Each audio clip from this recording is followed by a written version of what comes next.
সাহেব দামাত বারাকাতুহুম, আমরা আমাদের সন্তানেরা একদিন হলেও বলবে আমরা হুজুরকে দেখেছি এবং বয়ান শুনেছি।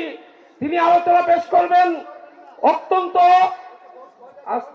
অত্যন্ত কষ্ট ভারাক্রান্ত হৃদয়ে হুজুরের সামনে একটি কথা বলতেছি।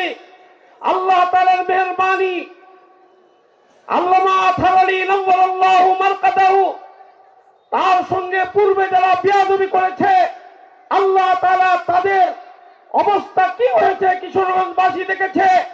আমাদের মাননীয় মহাপরিচালক তিনি আল্লামা আতহার আলী রহমতুল্লাহ আলাইহি টাওয়ার করতেছিলেন। অনেকে এসে বলছে যে এই নামে টাওয়ার করা যাবে না, কিন্তু আমরা দেখেছি 5 তারিখের আন্দোলন যখন 4 তারিখে কিশোরগঞ্জে উত্তপ্ত অবস্থা, আমাদের আসাদুদায়ে কেরাম, আমাদের ছাত্ররা তারা বুক পেতে দিয়ে সংগ্রামের অগ্রণী ভূমিকা রেখেছে এবং আল্লাহ তাআলা পরের দিন 5 তারিখে আল্লামা আতহার আলী রহমতুল্লাহ আলাইহির ইজ্জত সম্মানকে কিশোরগঞ্জে বুলন্দ করার মাধ্যমে আল্লামা আতহার আলী রহমতুল্লাহ আলাইহির টাওয়ারের ব্যবস্থা করেছেন। এই পর্যায়ে আমাদের সামনে গুরুত্বপূর্ণ আলোচনা রাখছেন মুজাহিদ জামান খতিব আজম আল্লামা নুরুল ইসলাম ওলিপুরি দামাত বারাকাতুহু। একটি ঘোষণা, আল্লামা ওলিপুরি দামাত বারাকাতুহু সাহেবের বইসমূহের তালিকা। প্রকৃত আহলে সুন্নাত ওয়াল জামাত পরিচিতি, মাওয়াইজে ওলিপুরি, প্রথম ও দ্বিতীয় খণ্ড, কোরআন হাদিস থাকতে মাযহাব মানব কেন, জশ্নে জুলুস ঈদে মিলাদুন নবী সাল্লাল্লাহু আলাইহি ওয়াসাল্লাম, তাসাউফ ও আত্মশুদ্ধি। যারা আমরা হযরতের বয়ানের পরে বইগুলো সংগ্রহ করব, স্টেজের পিছনে গাড়ি আছে, যথাস্থান থেকে ইনশাআল্লাহ আমরা উপযুক্ত মূল্য দিয়ে বইগুলো সংগ্রহ করব।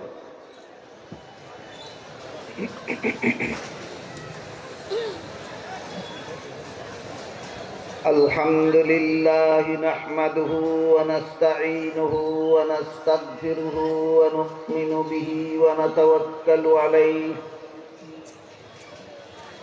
ওয়া নাউযু বিল্লাহি মিন শুরুরি আনফুসিনা ওয়া মিন সাইয়্যিআতি আ'মালিনা। من يهده الله فلا مضل له ومن يضلله فلا هادي له ونشهد أن لا إله إلا الله وحده لا شريك له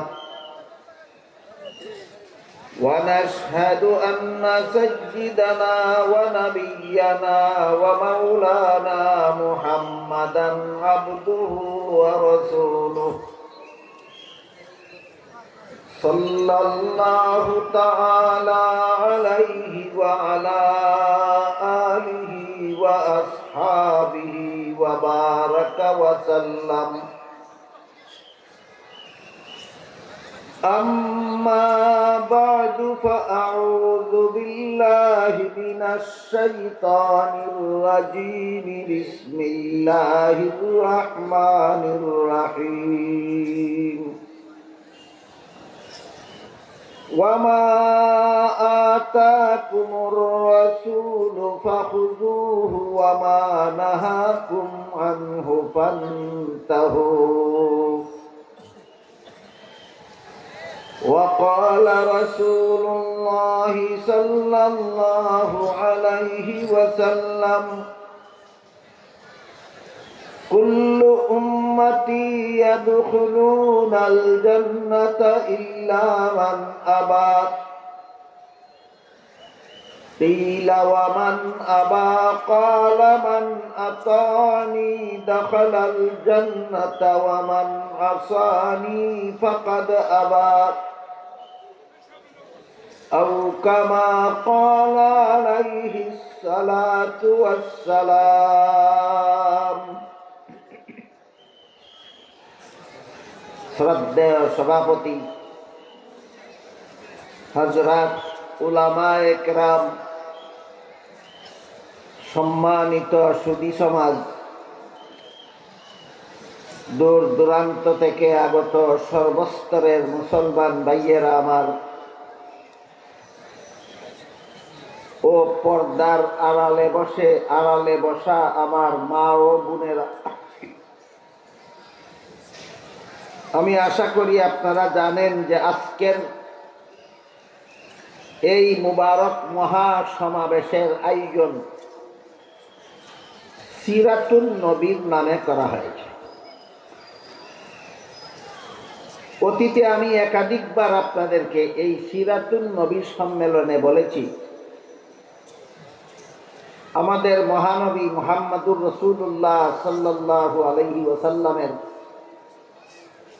63 বছরের জীবন ইতিহাসকে সিরাতুন নবী বলা হয়।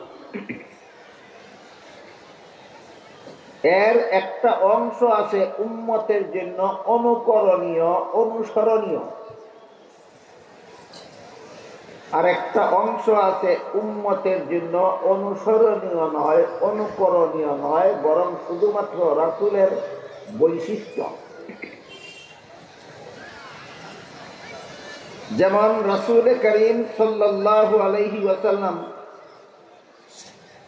বিয়ে করেছেন, এটা উম্মতের জন্য অনুকরণীয়। তাই উম্মতের জন্য বিয়ে করা নবীর সুন্নাত। 63 বছরের জীবন ইতিহাসে রাসূল যা কিছু করেছেন তোর মধ্যে একটা কাজ এও করেছেন যে তিনি বিয়ে করেছেন। বুঝে থাকলে বলুন তো, নবীর এই কাজের অনুসরণ, অনুকরণ উম্মতের জন্য সুন্নাত কিনা? সুন্নাত। কিন্তু নবী একত্রে তার ঘরে 9 জন স্ত্রী রেখেছেন, এটা উম্মতের জন্য অনুকরণীয় নয়। নবী বিয়ে করেছেন, এটা উম্মতের জন্য অনুকরণীয়। নবী 9 বিবি একত্রে ঘরে রেখেছেন, এটা উম্মতের জন্য অনুকরণীয় নয়, এটা নবীর বৈশিষ্ট্য। 9 বিবি রাখা উম্মতের জন্য অনুকরণীয় না নবীর বৈশিষ্ট্য? নবীর বৈশিষ্ট্য। এই দুইটা জিনিসকে পার্থক্য করে পরিষ্কারভাবে বুঝে নিলে সিরাতুন নবীর কোন অংশ আমাদের জন্য আদর্শ আর কোন অংশ আদর্শ নয় তা বোঝা সহজ হয়ে যায়। এর একটা মূলনীতি আছে। মূলনীতি হলো রাসূল করিম সাল্লাল্লাহু আলাইহি ওয়াসাল্লামের কাছে ওহী নাযিল শুরু হওয়ার পর থেকে ইন্তেকালের পূর্ব পর্যন্ত যত কাজ তিনি নিজেও করেছেন, উম্মতকেও করতে বলেছেন অথবা উৎসাহ প্রদান করেছেন।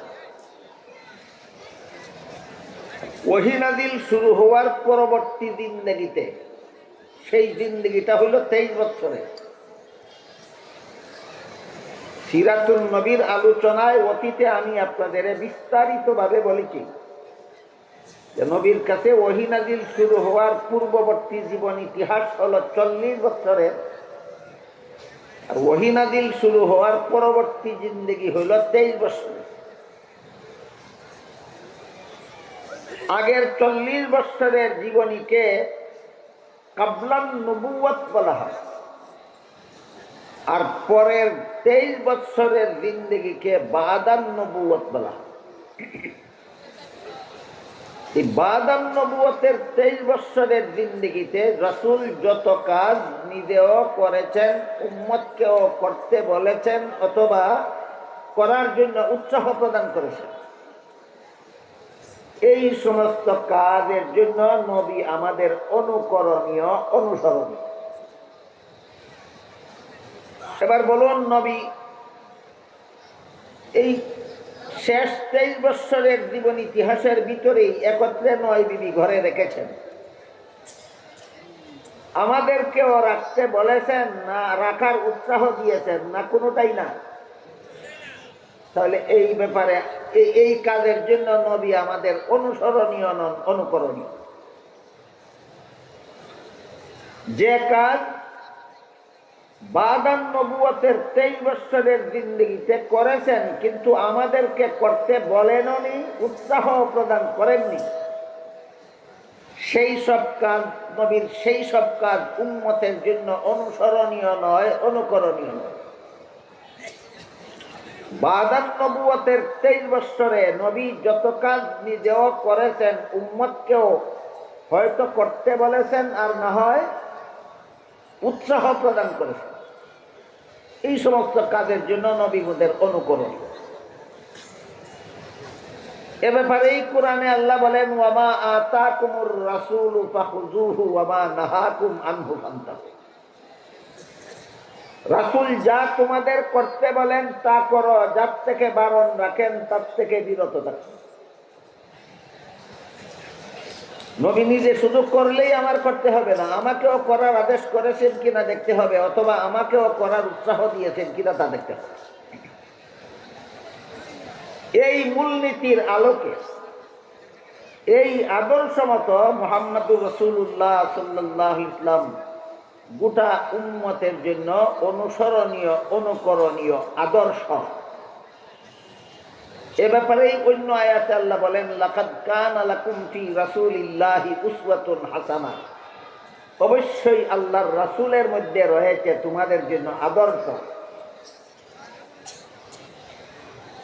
যার কথা অনুসরণ করা যাবে না, যার কাজের অনুকরণ করা যাবে না, তিনি কি আদর্শ? না, যার কথার অনুসরণ, যার কাজের অনুকরণ করা যাবে তিনি আদর্শ। যার কথার অনুসরণ করতে হবে, যার কাজের অনুকরণ করতে হবে, তিনি আদর্শ। কিন্তু নবীর কথার অনুসরণ যে আমরা করব, নবীর কাজের অনুকরণ যে আমরা করব, ঢালাও ভাবে না মূলনীতি আছে। এই মূলনীতিটা হলো 23 বছরের জিন্দেগিতে নবী নিজেও করেছেন, হয়তো আমাদেরও করতে বলেছেন, আর না হয় উৎসাহ প্রদান করেছেন। এই মূলনীতির ভিত্তিতে নবীর 23 বছরের জিন্দেগি, জীবন ইতিহাস আমাদের আদর্শ। আর এই বিষয়টা বোঝার জন্যই সিরাতুন নবী সম্মেলনের দরকার। এই বিষয়টা পরিষ্কারভাবে অনুধাবন করার জন্যই সিরাতুন নবীর আলোচনা শোনা দরকার, আলোচনা করা দরকার, আলোচনা বোঝা দরকার, যেন আমরা এই জীবন ইতিহাস থেকে বেছে নিতে পারি নবীর জীবনের কোন কোন কথা আমার অনুসরণ করতে হবে, নবীর জীবনের কোন কোন কাজ আমাকে অনুকরণ করতে হবে। এই 23 বছরের জিন্দেগিতে মহানবী মুহাম্মদুর রাসূলুল্লাহ সাল্লাল্লাহু আলাইহি ওয়াসাল্লাম মানব জীবনের এমন কোন স্তর বাকি রাখেননি যে স্তরের জন্য কোনো আদর্শ রেখে যান। মানব জীবনের সর্বস্তরের জন্য 23 বছরের জিন্দেগিতে আমাদের নবী আমাদের জন্য আদর্শ রেখে গেছেন, অনুসরণীয়, অনুকরণীয় আদর্শ রেখে গেছেন। আমাদের বর্তমান বাংলাদেশে একটা প্রয়োজনীয়তা বিশেষভাবে উপলব্ধি করা যাচ্ছে এবং অনেক বুদ্ধিজীবী চিন্তাবিদদের মুখেও শোনা যাচ্ছে, সেটা হলো আমাদের একটা জাতীয় ঐক্যের দরকার। আমাদের একটা জাতীয় ঐক্যের দরকার, দেশের হেফাজতের জন্য, দেশ রক্ষার জন্য, ঈমান রক্ষার জন্য একটা শক্তিশালী ঐক্যের দরকার। আপনারা কি এই দরকারটা মনে করেন? দেশ রক্ষার জন্য, ঈমান রক্ষার জন্য বর্তমানে, বিশেষত বর্তমান অবস্থার প্রেক্ষিতে আমাদের জন্য শক্তিশালী কোনো ঐক্যের দরকার, এটা সবাই উপলব্ধি করতেছে। এই ব্যাপারে কি আমাদের নবীর রেখে যাওয়া কোনো আদর্শ নাই? অবশ্যই। এজন্য আজকে আমি সিরাতুন নবীর আলোকে দেশ রক্ষার জন্য ঐক্যের আদর্শ কি হবে আর ঈমান রক্ষার জন্য ঐক্যের আদর্শ কি হবে, এই দুটি কথা আপনাদের সামনে তুলে ধরতে চাই। মনে রাখতে হবে, দেশ রক্ষার জন্য ঐক্যের রূপরেখা আর ইমান রক্ষার জন্য ঐক্যের রূপরেখা একরকম নয়। দেশ রক্ষার জন্য ঐক্যের রূপরেখা নবীর আদর্শ মতো ভিন্ন রকম। ইমান রক্ষার জন্য ঐক্যের রূপরেখা নবীর আদর্শ মতো ভিন্ন রকম। এই দু ধরনের ঐক্যের দু ধরনের রূপরেখা উপলব্ধি করার অভাবে আজকাল অনেকেই ঐক্যের প্রয়োজনীয়তা উপলব্ধি করতেছেন, কিন্তু উভয় প্রকারের ঐক্যকে একাকার করে ফেলতেছেন, জগা খিচুড়ি পাকিয়ে ফেলতেছেন, যে কারণে ঐক্য তো হচ্ছে না, বরং পাল্টা আরো বিভ্রান্তির সৃষ্টি হচ্ছে সমাজে। এই বিভ্রান্তি মুক্ত একটা সফল ঐক্যে যাতে আমরা উপনীত হতে পারি, সেজন্য রাসূলের সিরাতুন নবীর আদর্শের আলোকে দেশ রক্ষার ঐক্যের জন্য নবী কি আদর্শ রেখে গেছেন, আর ইমান রক্ষার ঐক্যের জন্য নবী কি আদর্শ রেখে গেছেন, পৃথক পৃথক ভাবে আমি আপনাদের সামনে তুলে ধরতে চাই। সিরাতুন নবীর আলোচনা যারা বৎসরের পর বৎসর শুনেন, জীবনভর শুনে চলেছেন, তাদের জানা থাকার কথা রাসূল করিম সাল্লাল্লাহু আলাইহি ওয়াসাল্লামের কাছে কুরআন নাযিল শুরু হওয়ার পরে আরো 13 বছর মক্কা শরীফে অবস্থান করেছিলেন।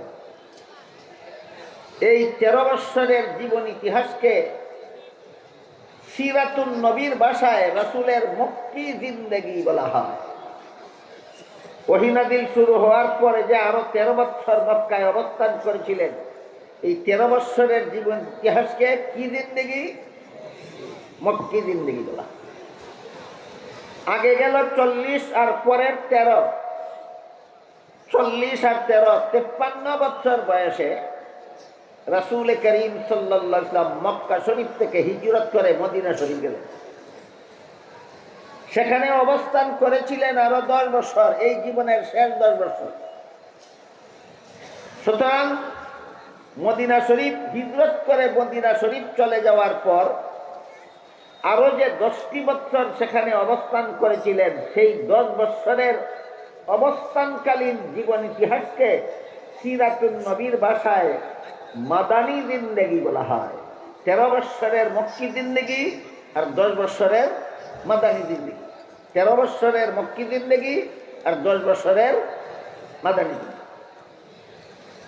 আমি অতীতে আপনাদেরকে বলেছি, 13 বছরের মক্কি জিন্দেগির আলাদা একটা বৈশিষ্ট্য আছে, 10 বছরের মাদানী জিন্দেগির আরো আলাদা একটা বৈশিষ্ট্য। পৃথক পৃথক বৈশিষ্ট্য সহ বুঝলে সিরাতুন নবীর আলোচনা শোনা বোঝা সার্থক। একাকার করে বোঝার চেষ্টা করলে সফল হবে না, সার্থক হবে না। 13 বছরের মক্কি জিন্দেগির বৈশিষ্ট্য ছিল দিন প্রচার করুন, দিনের দাওয়াত দিন, মানুষের ব্যক্তি জীবন গঠন করুন, পারিবারিক জীবন গঠন করুন। এই পথে যদি কোনো বেদিন কাফির বাধা হয়ে দাঁড়ায়, তাদের প্রতি ভ্রুক্ষেপ করবেন না। তারা যদি অত্যাচার করে, প্রতিশোধ নিতে যাবেন না। তারা যদি হামলা করে, মোকাবেলা করতে যাবেন না। নীরবে সহ্য করুন আর দাওয়াতের কাজ চালু রাখুন। এটা ছিল 13 বছরের মক্কি জিন্দেগির বৈশিষ্ট্য। এই সুযোগে মক্কার সন্ত্রাসীরা দীর্ঘ 13টি বছর পর্যন্ত নবীকে এবং নবীর অনুসারী নিরীহ মুসলমানদেরকে অবর্ণনীয় জুলুম অত্যাচার করেছে। যেহেতু মোকাবেলার নির্দেশ নাই, যেহেতু রুখে দাঁড়াবার অনুমতি নাই আল্লাহর পক্ষ থেকে, শুধু সহ্য করার নির্দেশ, সন্ত্রাসীরা শুধু হামলা করত আর মুসলমানেরা শুধু সহ্য করত।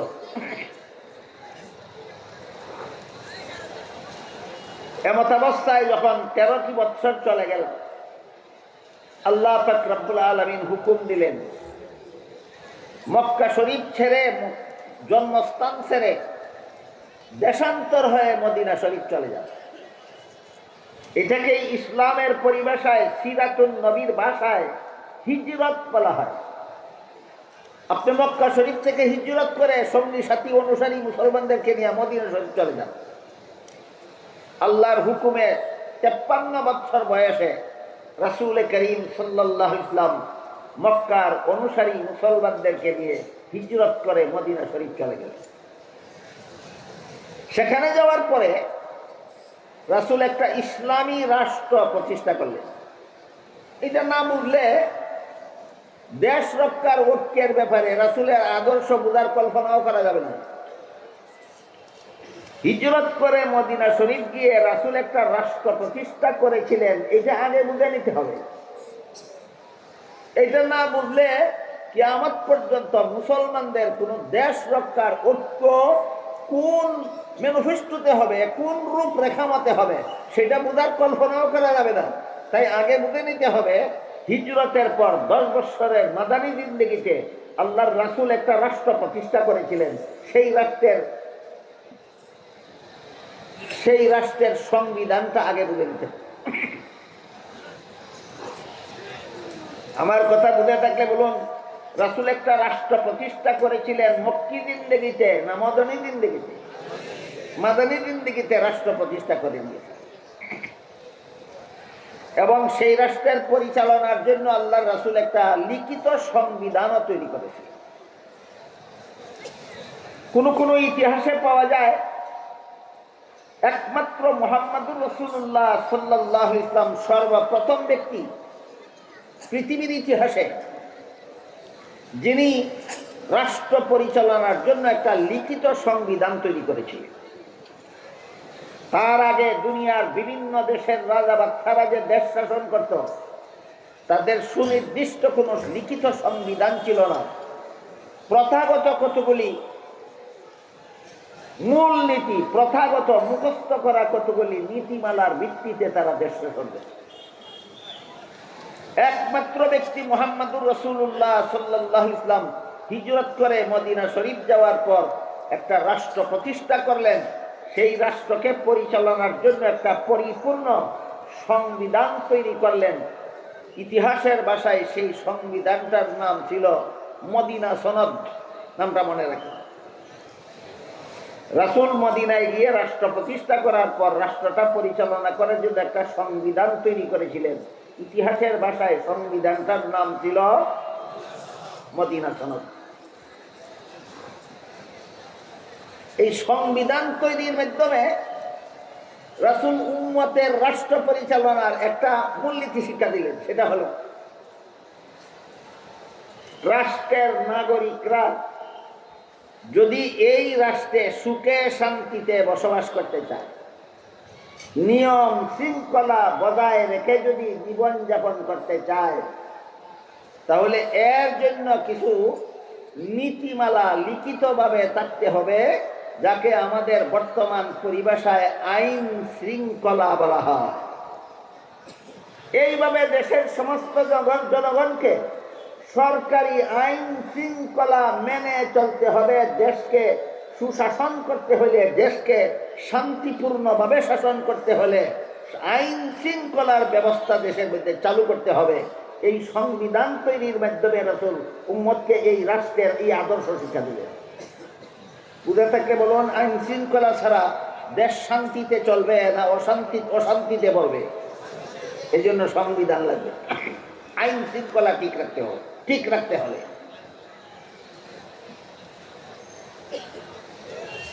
সংবিধানের একটা ধারা ছিল, এই মদিনায় যে সমস্ত মুসলমানেরা বসবাস করে তারা যেভাবে তাদের ইসলাম ধর্ম পালনে স্বাধীন, মদিনায় যে সমস্ত অমুসলিম ইহুদিরা বাস করে তারাও তাদের ধর্ম পালনে স্বাধীন। মদিনা রাষ্ট্রের সংবিধানের একটা ধারা, এই একই রাষ্ট্র মুসলমান নাগরিকেরা যেভাবে তাদের ইসলাম ধর্ম পালনে স্বাধীন, অমুসলিম নাগরিকেরাও তাদের ভিন্ন ধর্ম পালনে স্বাধীন। এটা মদিনা সনদের একটা ধারা। আমরা একটু যাচাই করে দেখি ধারাটা কোরআন বিরোধী কিনা। আল্লাহ পাক রব্বুল আলামিন এ মর্মে কোরআনের এক আয়াতে বলেন, লা ইকরাহা ফিদ্দীন, ধর্মের বেলায় বল প্রয়োগ চলবে না। এক দেশে বসবাসকারী সমস্ত ধর্মাবলম্বীরাই আপন আপন ধর্ম পালনে স্বাধীন।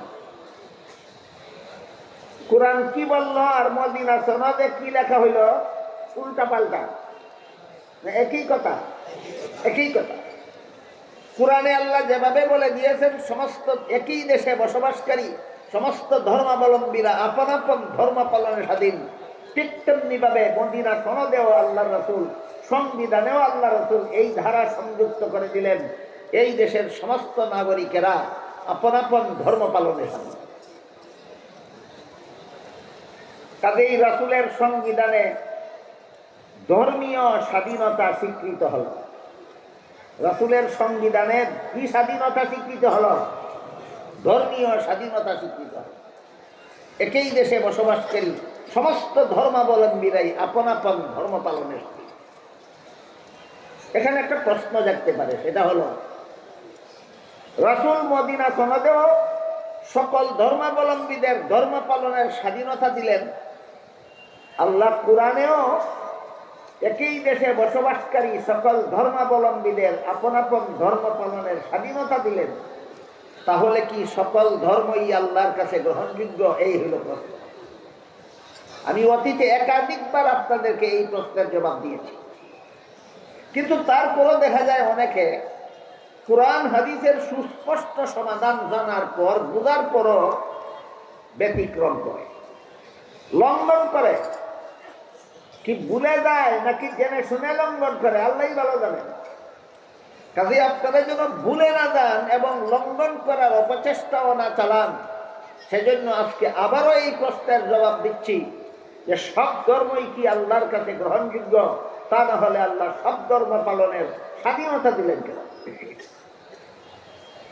এই প্রশ্নের সুস্পষ্ট সমাধান দিয়েছেন আল্লাহ সূরা আলে ইমরানের 85 নম্বর আয়াত। সেখানে আল্লাহ বলেন, মাই ইয়াবতাগি গায়রাল ইসলামি দীনান ফালাই ইউকবালা মিন ওয়া হুয়া ফিল আখিরাতি মিনাল খাসিরিন। এর অর্থ হলো, আল্লাহ বলেন ইসলাম ছাড়া ভিন্ন কোনো ধর্ম আল্লাহর কাছে গ্রহণযোগ্য হবে না, ভিন্ন ধর্ম পালনকারীরা পরকালে চিরস্থায়ী জাহান্নামীদের অন্তর্ভুক্ত হবে। তাহলে প্রশ্নের জবাব অস্পষ্ট রইল না সুস্পষ্ট হলো? একমাত্র ইসলাম ছাড়া আর কোন ধর্ম আল্লাহর কাছে গ্রহণযোগ্য নয়। এখন আরো জটিল প্রশ্ন যাবে, সেটা হলো ইসলাম ছাড়া আর কোন ধর্মই যদি আল্লাহর কাছে গ্রহণযোগ্য না হয়, তাহলে সেই সব ধর্ম পালনের স্বাধীনতা দিলেন কেন? আর স্বাধীনতাই যদি দিলেন তাহলে গ্রহণযোগ্য হবে না কেন? এই প্রশ্নের জবাব অতীতে আমি আপনাদের একটি উদাহরণের মাধ্যমে দিয়েছি, আজকে আবারও দিচ্ছি। যে কোনো শিক্ষা প্রতিষ্ঠানে শিক্ষাদান সমাপ্ত করার পর পরীক্ষা হয় ছাত্রদের।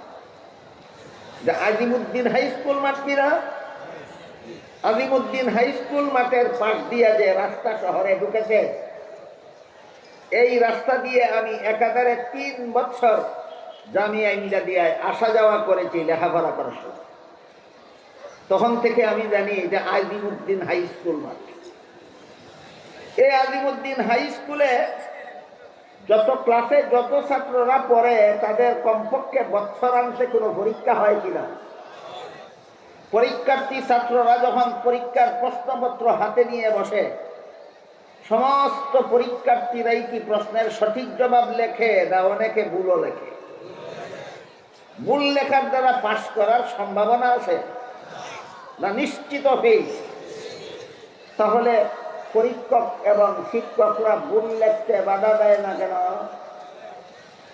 যেই লেখার কারণে ফেল করবে এমন লিখতে বাধা দেয় না কেন?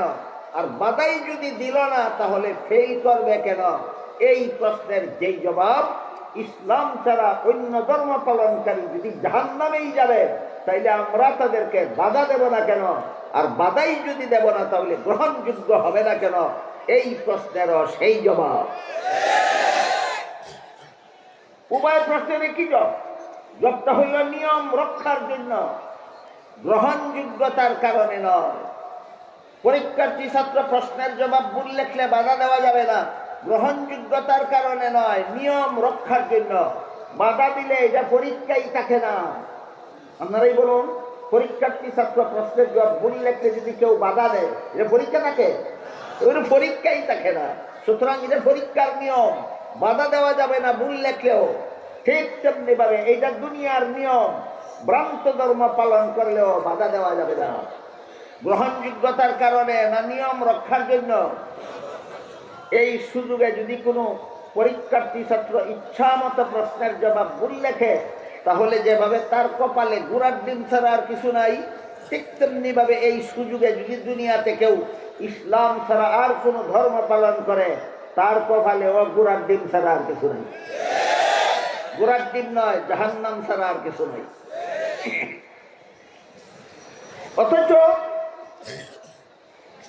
আমাদের দেশে বেশ কয়েক বছর যাবৎ একটা মস্তানি কথা প্রচার করা হচ্ছে। মস্তানি কথা। কথাটা কি? কথাটা হলো, মুসলমানেরা হিন্দুদের পূজার উৎসবে অংশগ্রহণ করে আর বলে ধর্ম যার যার, উৎসব সবার। কয়েক বছর যাবৎ আমাদের দেশে এই কথাটা বলা হচ্ছে কিনা? ধর্ম যার যার, উৎসব সবার। আমি জবাব দেবার আগে জিজ্ঞাসা করতে চাই, ধর্ম যার যার, উৎসব সবারই যদি হয়, তাই বলে যদি মুসলমান দুর্গা পূজার উৎসবে গিয়ে মিষ্টি খেতে পারে, তাহলে তো হিন্দুরাও মুসলমানের ঈদুল আজহার উৎসবে এসে গরুর গোশত খেতে পারে। হে বেহায়া বেলাদা মুসলমানের দল, যারা হিন্দুদের দুর্গা পূজার উৎসবে অংশগ্রহণ করো, তোমরা হিন্দুদেরকেও গরু খাওয়ার উৎসবে অংশগ্রহণ করাও, যেহেতু ধর্ম যার যার। আমি বলি এটা একটা মস্তানি স্লোগান, যে কোনো বিবেকবানের স্লোগান নয়, মস্তানি স্লোগান। কেউ যদি বলে কৃষিকাজ যার যার, ফসল সবার, মানবে কোনো পাগলে? কেউ যদি বলে ব্যবসা যার যার, মুনাফা সবার, মানবে কোনো ছাগলে? কেউ যদি বলে চাকুরি যার যার, বেতন সবার, মানবে? কেউ যদি কয় বিয়া যার যার, বউ সবার, তাহলে মানবে? না, মানবে না। তাহলে এই কথাগুলি বিবেকবানের কথা না মস্তানি? এই কথাগুলি যেমন মস্তানি, তেমনি ভাবে ধর্ম যার যার, উৎসব সবার, একটা চরম মস্তানি কথা। বরং কৃষিকাজ যার, ফসল তার, কৃষিকাজ যার, ফসল তার, ব্যবসা যার, মুনাফা তার, চাকুরি যার, বেতন তার, বিয়া যার, বউ তার, ধর্ম যার, উৎসব তার। ধর্ম যার, উৎসব তার। এই ধরনের মস্তানীয় ধর্ম নিয়ে এই দেশে চলে কেন? সিরাতুন নবীর আদর্শ বিস্তারিত ভাবে আলোচনা না হওয়া অথবা ভালোভাবে না বোঝার কারণে। আল্লাহ কোরআনেও সমস্ত ধর্মাবলম্বীদের আপন আপন ধর্ম পালনের স্বাধীনতা দিয়েছেন।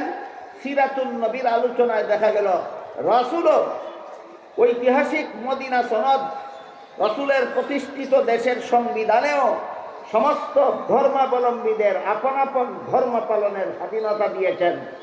ধর্ম যার যার, উৎসব সবার বুঝাবার জন্য নয়, ধর্ম যার, উৎসব তার বুঝাবার জন্য। এই মদিনা সনদের আরেকটা ধারা, এই রাষ্ট্রে যত মুসলমান অমুসলমান বাস করবে, সবাই একই দেশের নাগরিক বলে গণ্য হবে।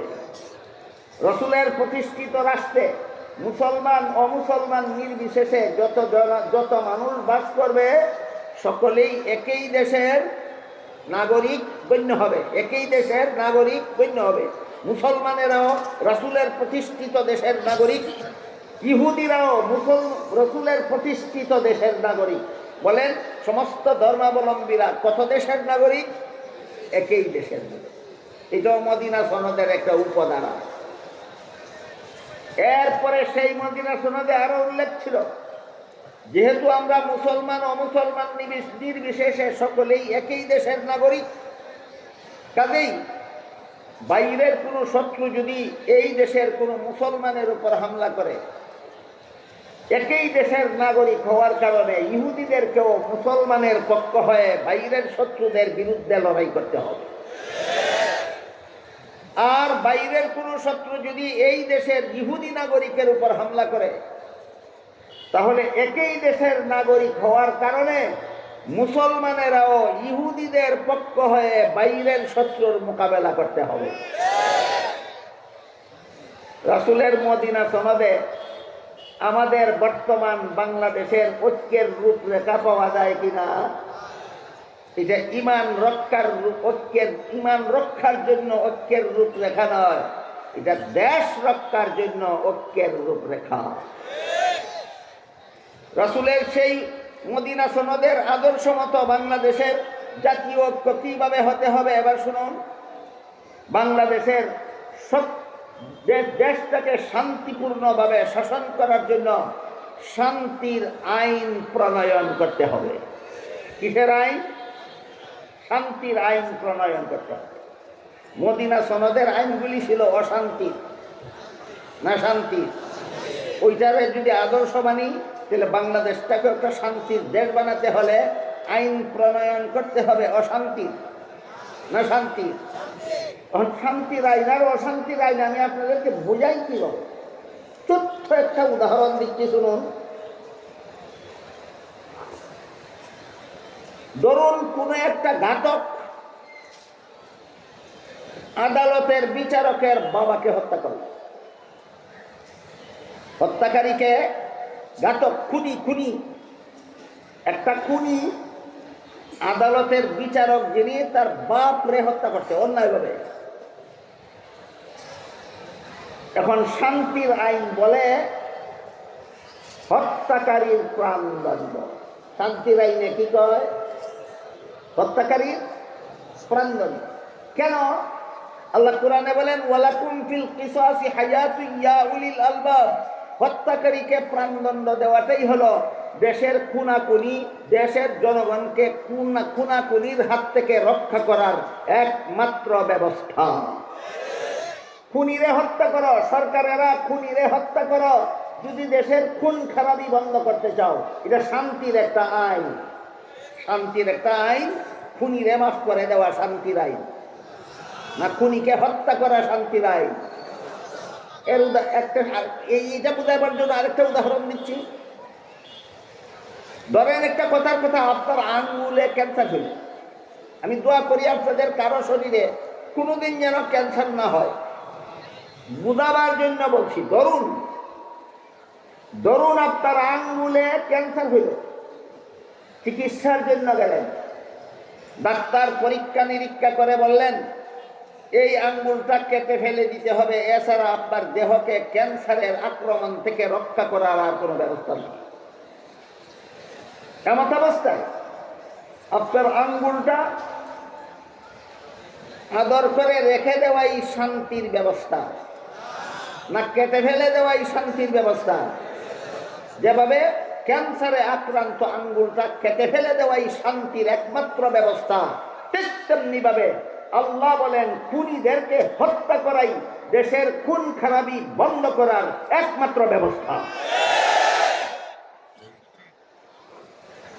শান্তির আইনের একটা উদাহরণ দিই। এবার আপনারা যে দেশে বাস করেন, এই দেশের একটা এই দেশে এই ব্যাপারে কি আইন আছে বলি? আপনারা পাকিস্তান বাস করেন না হিন্দুস্তান?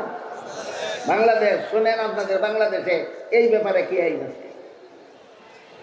বাংলাদেশে এই ব্যাপারে আইন আছে, কোন খুনি যদি কোনো নির্দোষ মানুষকে হত্যা করে আর আদালত যদি খুনিকে প্রাণদণ্ডের আদেশ দেয়, খুনির অধিকার আছে প্রেসিডেন্টের কাছে প্রাণ ভিক্ষা করা। প্রেসিডেন্টের ঝুলির মধ্যে প্রাণ কতগুলি থাকে আপনারা বলুন? খুনি যে প্রেসিডেন্টের কাছে প্রাণ ভিক্ষা করার অধিকার পাইল, প্রেসিডেন্টের ঝুলির মধ্যে প্রাণ কটা থাকে? নিজের প্রাণের মালিককে আরেক বেটারে প্রাণ ভিক্ষা দিব কর্তিকা? এগুলি শান্তির আইন না শান্তি ভঙ্গের আইন? আসলো থেকে একটু পরে বলবো, শুনুন। খুনির যেহেতু অধিকার আছে প্রেসিডেন্টের কাছে প্রাণ ভিক্ষা করার, তাই আদালত খুনির বিরুদ্ধে ফাঁসির হুকুম দেওয়ার পরেও যদি নির্ধারিত সময়ের ভিতরে খুনি প্রেসিডেন্টের কাছে প্রাণ ভিক্ষা চায়, আর প্রেসিডেন্ট যদি বলে আমি তোমাকে প্রাণ ভিক্ষা দিলাম, তাহলে আদালতের অধিকার নাই এই খুনিকে প্রাণদণ্ড দেওয়ার। এবার আপনারাই বলুন, খুনি যদি প্রেসিডেন্টের কাছ থেকে প্রাণ ভিক্ষা পেয়ে খালাস পেয়ে যায়, এই সমাজে খুন খারাপি কখন বন্ধ হবে? বন্ধ হবে না আরো বেশি চালু হবে? রাসূলের মদিনা সনদ কি শিক্ষা দিছিল? অশান্তির আইনে দেশ শাসন করো না শান্তির আইনে দেশ শাসন করো? শান্তির আইনে দেশ শাসন করো। এইরকম আইন শৃঙ্খলা দেশের সমস্ত নাগরিক, মুসলমান অমুসলমান নির্বিশেষে দেশের সমস্ত নাগরিককে মেনে নিতে হবে যদি শান্তির দেশ গঠন করতে চাও।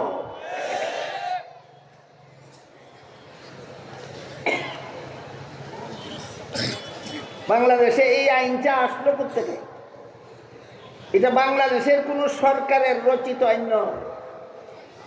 এটা বাংলাদেশ যারা শাসন করে এদের গাড়ে সুয়ার হওয়া একটা পাকিস্তানি বুথ। পাকিস্তানি বুথ বলি আমি। পাকিস্তান, বাংলাদেশ তো পাকিস্তান থাকা অবস্থায়, বাংলাদেশ হওয়ার আগেই আদালতে এই আইনটা চালু ছিল।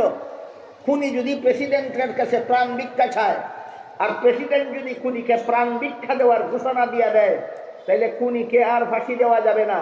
আগে করছিল একটা খুন, এখন সাহস পায় যেন আরো 10টা খুন করা। বলেন আইনের নামে এই বুথ কোন দেশ থেকে আমদানি করা? পাকিস্তান থেকে আমদানি করা। এই পাকিস্তানি আদালতের বুথ এখনো বাংলাদেশ যারা শাসন করে এদের ঘাড়ে বসা। পাকিস্তানি বুথ যদি ঘাট থেকে না নামাও, নেতা নেত্রী পাল্টাইলে কোনো কাজ হবে না, নীতি পাল্টাতে হবে। নেতা পাল্টাইলে দেশে শান্তি হয় না, নেত্রী পাল্টাইলে দেশে শান্তি হয় না।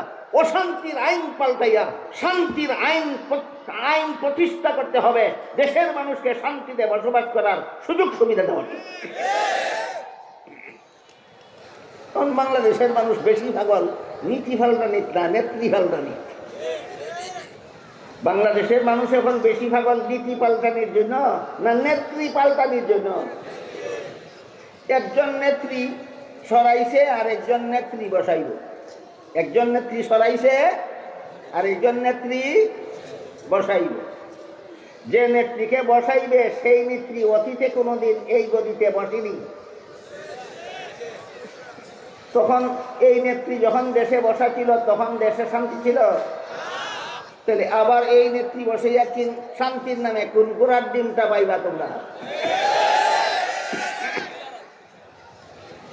এই জন্য শান্তিতে দেশ শাসনের জন্য আইন শৃঙ্খলা শিখতে হবে রাসূলের ওই মদিনা সনদের সংবিধান থেকে।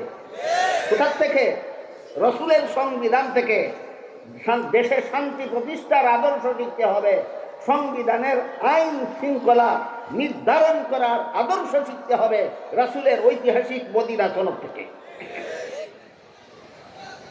এমত অবস্থায় আইন শৃঙ্খলা সাব্যস্ত হওয়ার পর যদি দেশের কোন নাগরিক মুসলমান হোক বা মুসলমান হোক, সংবিধান শান্তির আইনের সংবিধান রচিত হলে পরে দেশের কোন নাগরিক মুসলমান হোক অথবা অমুসলমান হোক, সবাইকে এই আইন নীতিমালা এই সংবিধান মেনে নিতে হবে।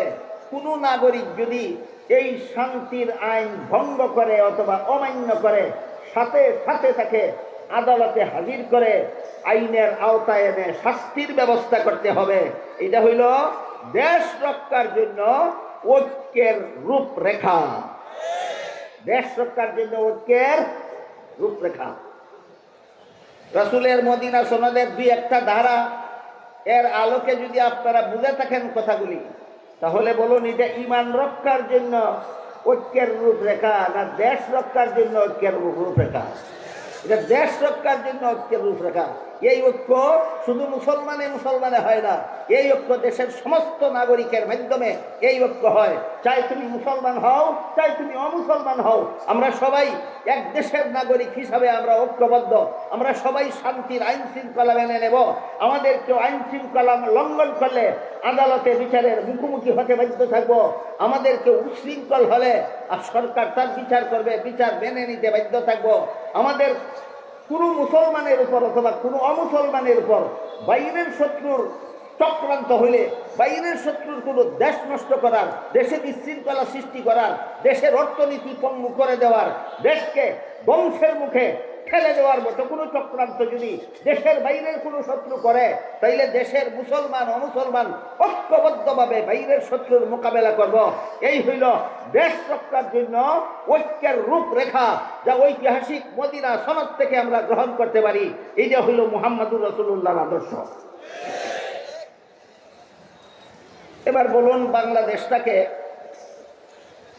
অর্থনৈতিকভাবে পঙ্গু করে দেওয়ার, বাংলাদেশে আইন শৃঙ্খলা বিনষ্ট করে দেওয়ার জন্য, বাংলাদেশের সাম্প্রদায়িক সম্প্রীতি ধ্বংস করে দেওয়ার জন্য, গোটা দেশটাকে ধ্বংসের মুখে ঠেলে দেওয়ার জন্য দেশের বাইরের কোনো শত্রু ভিতরের কোনো মির্জাফরের দলকে নিয়ে চক্রান্ত চালাচ্ছে কিনা?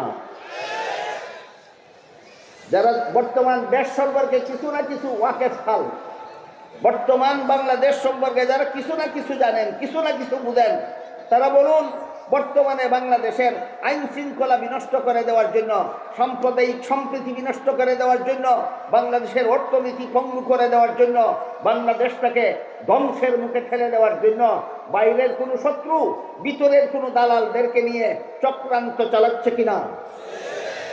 এই চক্রান্তের মোকাবেলায় শুধু মুসলমানদের এগিয়ে আসতে হবে। তাহলে কারা কারা? দেশের সমস্ত নাগরিক, দেশের সমস্ত নাগরিক। এই বিধান শিখলাম কোথায়? ঐতিহাসিক মদিনা সনদে। মনে নাই? মদিনা সনদের উল্লেখ ছিল, মদিনার কোনো মুসলমানের উপর বাইরের কোনো শত্রু আক্রমণ করলে মুসলমান ও মুসলমান নির্বিশেষে সবাই মিলে তার মোকাবেলা করতে হবে। মদিনার কোনো ইহুদিকে বাইরের কোনো শত্রু আক্রমণ করলে ইহুদিদের সাথে মুসলমান কাঁধে কাঁধ মিলিয়ে বাইরের শত্রুর মোকাবেলা করতে হবে। মদিনা সনদে উল্লেখ ছিল কিনা? তাহলে মদিনা সনদ যদি আমাদের আদর্শ হয়ে থাকে, শান্তির দেশ গড়ার মুহাম্মদুর রাসূলুল্লাহ যদি আমাদের আদর্শ হয়ে থাকেন জীবনের সর্বস্তরের জন্য, তাহলে বর্তমান বাংলাদেশের এই অস্থিতিশীল পরিস্থিতির হাত থেকে বাংলাদেশকে রক্ষা করার জন্য, দেশ রক্ষার জন্য ঐক্যের দরকার আছে কিনা? এই ঐক্যটা কিসের ভিত্তিতে হবে? মদিনা সনদের ভিত্তিতে হবে। ঐক্যটা কিসের ভিত্তিতে হবে? মদিনা সনদের ভিত্তিতে হবে। এই হইল দেশ রক্ষার জন্য ঐক্যের রূপরেখা। আদর্শ পাবো কোথায়? সিরাতুন নবীতে। সিরাতুন নবীর ওই মদিনা সনদে থেকে আমরা এই আদর্শ গ্রহণ করব।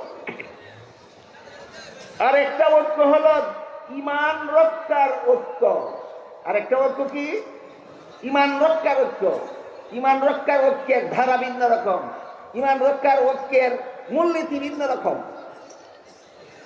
আল্লাহ পাক রব্বুল আলামিন পবিত্র কোরআনের এক আয়াতে বলেন, ওয়াতাসিমু বিহাবলিল্লাহি জামিআন ওয়া লা তাফাররাকু। এখানে আল্লাহ মুমিন মুসলমানদেরকে সম্বোধন করে বলেছেন, বলেন, হে মুমিন মুসলমানেরা, তোমরা আল্লাহর রশিকে শক্তভাবে ধারণ করার মাধ্যমে ঐক্যবদ্ধ হও। যা দেশ রক্ষার ঐক্য নয়, এটা ঈমান রক্ষার ঐক্য। এই জন্য আল্লাহ এখানে নির্দেশটা মুমিন মুসলমানদের সম্বোধন করে দিয়েছেন। হে মুমিন মুসলমানেরা, তোমরা আল্লাহর রশিকে শক্তভাবে ধারণ করার মাধ্যমে ঐক্যবদ্ধ হও। এখানে আল্লাহর রশি, হাবলুল্লাহ, এই শব্দটা মূল অর্থে আল্লাহ ব্যবহার করেননি, রূপক অর্থে ব্যবহার করেছেন। ঈমান রক্ষার জন্য আল্লাহ মুসলমানদেরকে যে ঐক্যের নির্দেশ দিয়েছেন, এই ঐক্যের একটা প্ল্যাটফর্ম আল্লাহর ভাষায় বলে দিয়েছেন। প্ল্যাটফর্মটার নাম হলো হাবলুল্লাহ। ভুলে যাবেন না, হাবলুল্লাহর অর্থ একটু পরে শুনবেন ইনশাআল্লাহ। ইমান রক্ষার জন্য মুসলমানের যে ঐক্যবদ্ধ হবে, এই ঐক্যবদ্ধ হওয়ার প্ল্যাটফর্ম আল্লাহ বলে দিয়েছেন। আল্লাহর বর্ণিত ভাষায় প্ল্যাটফর্মটার নাম হাবলুল্লাহ। এর বাংলা অর্থ হইল আল্লাহর রশি। হাবলুল্লাহ শব্দের বাংলা অর্থ কি? আল্লাহর রশি। এই রশি শব্দটা আল্লাহ এখানে মূল অর্থে ব্যবহার করেননি, রূপক অর্থে ব্যবহার করেছেন। যখন কেউ যদি এমন থাকেন যিনি মূল অর্থ আর রূপক অর্থের পার্থক্য বুঝেন না, তাহলে তো তাকে আগে আমি ওইটা আগে বুঝাই আসতে হবে, তারপরে ঐক্যের প্ল্যাটফর্ম চিহ্নিত করতে হবে। যেমন ধরেন সেহরি খাওয়ার নির্দেশ দিয়ে আল্লাহ কোরআনের এক আয়াতে বলেন, ফাকুলু ওয়াশরাবু হাত্তা ইয়াতাবায়্যানা লাকুমুল খাইতুল আবিয়াদু মিনাল খাইতিল আসওয়াদি মিনাল ফাজর। হে মুমিন মুসলমানেরা, তোমরা ততক্ষণ পর্যন্ত সেহরি খাও যতক্ষণ পর্যন্ত সাদা সুতা আর কালো সুতা পৃথকভাবে দেখা না যায়। এখানে সাদা সুতা আর কালো সুতা দুইটা শব্দ আল্লাহ ব্যবহার করার কারণে আয়াত নাযিলের পর একজন সাহাবী সেহরি খেতে বসলেন, এক পায়ে একটা সাদা সুতা বাঁধলেন আর এক পায়ে একটা কালো সুতা বাঁধলেন। যতক্ষণ পর্যন্ত কোনটা কালো কোনটা সাদা পৃথকভাবে দেখা না গেল ততক্ষণ পর্যন্ত সেহরি খেলেন। পরের দিন সকালে রসুলের কাছে ঘটনা বর্ণনা করা হলে রসুল পরিষ্কার করে দিলেন, এখানে সাদা সুতা কালো সুতা শব্দ দুইটা মূল অর্থে ব্যবহৃত নয়, রূপক অর্থে। সাদা সুতা বলতে আল্লাহ ভোর রাতের পূর্বাকাশের সাদা রং বুঝিয়েছেন, কালো সুতা বলতে আল্লাহ ভোর রাতে পূর্বাকাশের কালো রং বুঝিয়েছেন। এখানে কালো সুতা অর্থ আকাশের কালো রং, সাদা সুতা অর্থ আকাশের সাদা রং। তাহলে কালো সুতা আর সাদা সুতা হইল মূল অর্থ, আর সাদা রং আর কালো রং হইল রূপক অর্থ। ঠিক তেমনি ভাবে ঐক্য সম্বলিত আয়াতে যে আল্লাহ বলেছেন, হে মুমিন মুসলমানেরা, তোমরা আল্লাহর রশিকে মজবুত ভাবে ধারণ করার মাধ্যমে ঐক্যবদ্ধ হও। এখানে ওইখানে সুতা বলেছিলেন রূহ করতে, এখানে রশি বলেছেন রূহ করতে। এখানে রশি বলতে আল্লাহ তোমরা যে দড়ি বলতে যেটা বুঝো সেইটা নয়, এখানে রশি বলতে আল্লাহ বুঝিয়েছেন আল্লাহর দিন। এখানে হাবলুল্লাহ মানে দিনুল্লাহ, আল্লাহর রশি মানে আল্লাহর দিনকে সত্যভাবে ধারণ করার মাধ্যমে মুসলমান তোমরা ঐক্যবদ্ধ হও। মুসলমানের ঐক্যবদ্ধতা হবে ইমান রক্ষার ঐক্যবদ্ধতা। যে আয়াতে আল্লাহ মুসলমানদেরকে ঐক্যবদ্ধ হওয়ার নির্দেশ দিয়েছেন, সেইখানে ঐক্যের নির্দেশ দেওয়ার আগেই ঐক্যের ঠিকানাটা চিহ্নিত করে দিয়েছেন। মুসলমান ঐক্যবদ্ধ হবে যে ঠিকানায় গিয়ে, সেই ঠিকানাটা হইল আল্লাহর দিন। এই ঠিকানাটা হইল আল্লাহর দিন। সবচেয়ে বড় আশ্চর্যের ব্যাপার, আজকাল আমি খুব ঘন ভাবে লক্ষ্য করছি, দেশের বর্তমান পরিস্থিতিতে অনেক লোক মুসলমানদেরকে শুধু বলে, আসো মুসলমানেরা, দেশের বর্তমান প্রেক্ষাপটে ঐক্যের বড় প্রয়োজন, আসো আমরা সব ঐক্যবদ্ধ হয়ে যাই। এটা কি দেশ রক্ষার ঐক্য তাও খুলে বলে না, এটা কি ইমান রক্ষার ঐক্য তাও খুলে বলে না। কেন বলে না আমি জানি না, হয়তো জানেই না দেশ রক্ষার ঐক্যের রূপরেখা একরকম আর ইমান রক্ষার ঐক্যের রূপরেখা আর এক রকম, জানেই না, বলবে কিভাবে? অথবা জেনে শুনেই বলে না, গুলাভানিতে মাছ শিকারের জন্য। মজার ব্যাপার হইল, যারা আজকাল ঐক্যের দাওয়াত দিচ্ছে, আসো সবাই ঐক্যবদ্ধ হই, এরা ঐক্যবদ্ধ হওয়ার পক্ষে কোরআনের এই আয়াতটাকেই দলিল হিসাবে পেশ করে যে আল্লাহ এখানে ঐক্যবদ্ধ হওয়ার নির্দেশ দিয়েছেন। কিন্তু আপনাদের লক্ষ্য করার ব্যাপার হলো, আল্লাহ ঐক্যের দাওয়াত আগে দেননি, আগে ঐক্যের প্ল্যাটফর্ম চিহ্নিত করে দিয়েছেন। অমুক প্ল্যাটফর্মে এসে তোমরা ঐক্যবদ্ধ হও। প্ল্যাটফর্মটার নাম হলো আল্লাহর দিন। হে মুমিন মুসলমানেরা, আল্লাহর দিন পালনের মাধ্যমে তোমরা ঐক্যবদ্ধ হও। বলেন ঐক্যবদ্ধ হও আগে বলেছেন না আল্লাহর দিন পালনের কথা আগে বলেছেন? আল্লাহর দিন পালনের মাধ্যমে ঐক্যবদ্ধ হও। যারা ঐক্যের দাওয়াত দেয় এরা ঐক্যের প্ল্যাটফর্ম বলে না, আল্লাহ কোরআনে প্ল্যাটফর্ম আগে বলে দিয়েছেন। ঐক্যের ঠিকানাটা কি হবে বলে না, আল্লাহ ঠিকানা আগে বলে দিয়েছেন। তোমাদের ঐক্যের ঠিকানা হইল দিন পালন করা। এখানে সব মুসলমান এসে ঐক্যবদ্ধ হও, আল্লাহর দিন পালনের মাধ্যমে সমস্ত মুসলমান ঐক্যবদ্ধ হও। এখান থেকে আমরা মনে রাখি আল্লাহ কোরআনের যে আয়াতে মুসলমানদের ঐক্যবদ্ধ হওয়ার নির্দেশ দিয়েছেন, সেই আয়াতে ঐক্যের নির্দেশ দেওয়ার আগেই ঐক্যের ঠিকানা চিহ্নিত করে দিয়েছেন। ঠিকানাটার নাম হইল আল্লাহর দিন।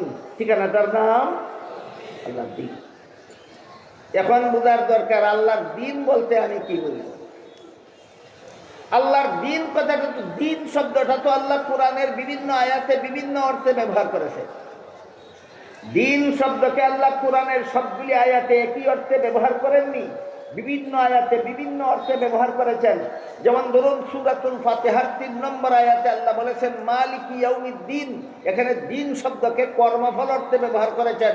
যেহেতু কিয়ামতের দিন সারা দুনিয়ার সমস্ত মানুষের কর্মফল দেওয়া হবে, এই জন্য কিয়ামতের দিনকে আল্লাহ এখানে কর্মফল দেওয়ার দিন বলেছেন।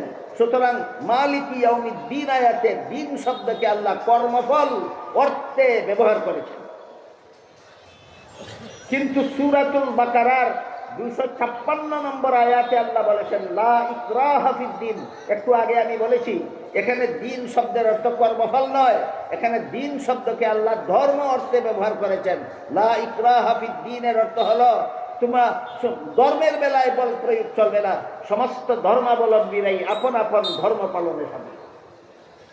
সামনের কথাগুলি বোঝার সুবিধার্থে একটু দয়া করে লক্ষ্য করুন এবং বলুন তো মালিকি ইয়াউমিদ্দিন আয়াতে দিন শব্দ কোন অর্থে?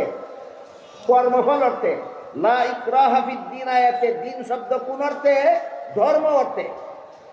আবার দেখুন সূরা শুরার 13 নম্বর আয়াতে আল্লাহ বলেছেন আকিমুদ্দিন। এখানে দিন শব্দকে কর্মফল অর্থেও নয়, এখানে দিন শব্দকে ধর্ম অর্থেও নয়, এখানে আল্লাহ দিন শব্দকে ইসলামের সহি আকীদা অর্থে ব্যবহার করেছেন। আকিমুদ্দিনের অর্থ হলো তোমরা ইসলামের সহি আকীদায় অটল থাকো। সহি আকীদা শব্দ দুইটাই আরবি, কোরআনের ভাষা, সমাজে প্রচলিত আছে, এই জন্য আরবি ভাষাতেই বলে দিলাম। তারপরও যদি কারো ভাষাটা আরবি হওয়ার কারণে বুঝতে অসুবিধা হয়, বাংলায় বলছি। এখানে দিন শব্দকে আল্লাহ ইসলামের বিশুদ্ধ মতবাদ অর্থে ব্যবহার করেছেন। আকিমুদ্দিনের অর্থ হলো হে মুসলমানেরা তোমরা ইসলামের বিশুদ্ধ মতবাদে অটল থাকো। মেহরবানি করে সামনের কথাগুলি পরিষ্কারভাবে বোঝার স্বার্থেই একটু স্মরণ রাখার চেষ্টা করুন। মালিক ইয়াউমিদ্দিন আয়াতে দিন অর্থ কর্মফল, লা ইকরাহা ফিদ্দিন আয়াতে দিন অর্থ ধর্ম, আকিমুদ্দিন আয়াতে দিন অর্থ ইসলামের বিশুদ্ধ মতবাদ। আকিমুদ্দিন আয়াতে দিন অর্থ ইসলামের বিশুদ্ধ মতবাদ। আবার সূরা মায়েদার 3 নম্বর আয়াতে আল্লাহ বলেছেন আল ইয়াউমা আকমালতু লাকুম দীনাকুম। এখানে দিন অর্থ কর্মফল নয়, এখানে দিন অর্থ ধর্মও নয়, এখানে দিন অর্থ সহি আকীদাও নয়, এখানে আল্লাহ দিন শব্দকে ইসলামের বিধিবিধান অর্থে ব্যবহার করেছেন। আকমালতু লাকুম দীনাকুম আয়াতের অর্থ হলো তোমাদের ইসলামের বিধিবিধানকে আমি আল্লাহ পরিপূর্ণ করে দিলাম। আপাতত 4টা উদাহরণ দিলাম। কি বুঝলেন? সবগুলি আয়াতে আল্লাহ দিন শব্দকে একই অর্থে ব্যবহার করেন না বিভিন্ন আয়াতে বিভিন্ন অর্থে? এই জন্য কোরআনে যে আল্লাহ বললেন তোমরা দিন পালনের মাধ্যমে ঐক্যবদ্ধ হও, কি হবে সেই দিনের রূপরেখা, কি হবে সেই দিনের পরিপূর্ণ সংজ্ঞা, কি হবে সেই দিনের কমপ্লিট ডেফিনেশন, এই প্রশ্নের জবাব পাওয়া যায় রাসূল করিম সাল্লাল্লাহু আলাইহি ওয়াসাল্লামের একটি হাদিসে। এই হাদিসটা মুহাদ্দিসিনে কেরামের পরিভাষায় এই হাদিসটাকে হাদিসে জিবরিল বলা হয়। কারণ ওই হাদিসে উল্লেখ আছে জিবরিল ফেরেশতা একজন অচেনা মানুষের আকৃতি ধারণ করে রাসূল করিম সাল্লাল্লাহু আলাইহি ওয়াসাল্লামের কাছে এসেছিলেন, মুখোমুখি হয়ে বসেছিলেন, রাসূলকে কতগুলি প্রশ্ন করেছিলেন। জবাব দেওয়ার পর জিবরিল চলে গেলে পরে রাসূল উপস্থিত সাহাবাদের জিজ্ঞেস করেছিলেন কোন লোকটা এসে আমার সাথে প্রশ্নোত্তর করে চলে গেল, তোমরা কি চিনতে পেরেছ? সাহাবাগণ বলেন আমরা চিনতে পারিনি, কারণ জিবরিল এসেছিলেন একজন অচেনা মানুষের আকৃতি ধারণ করে, এই জন্য সাহাবাগণ বলেন আমরা চিনতে পারিনি।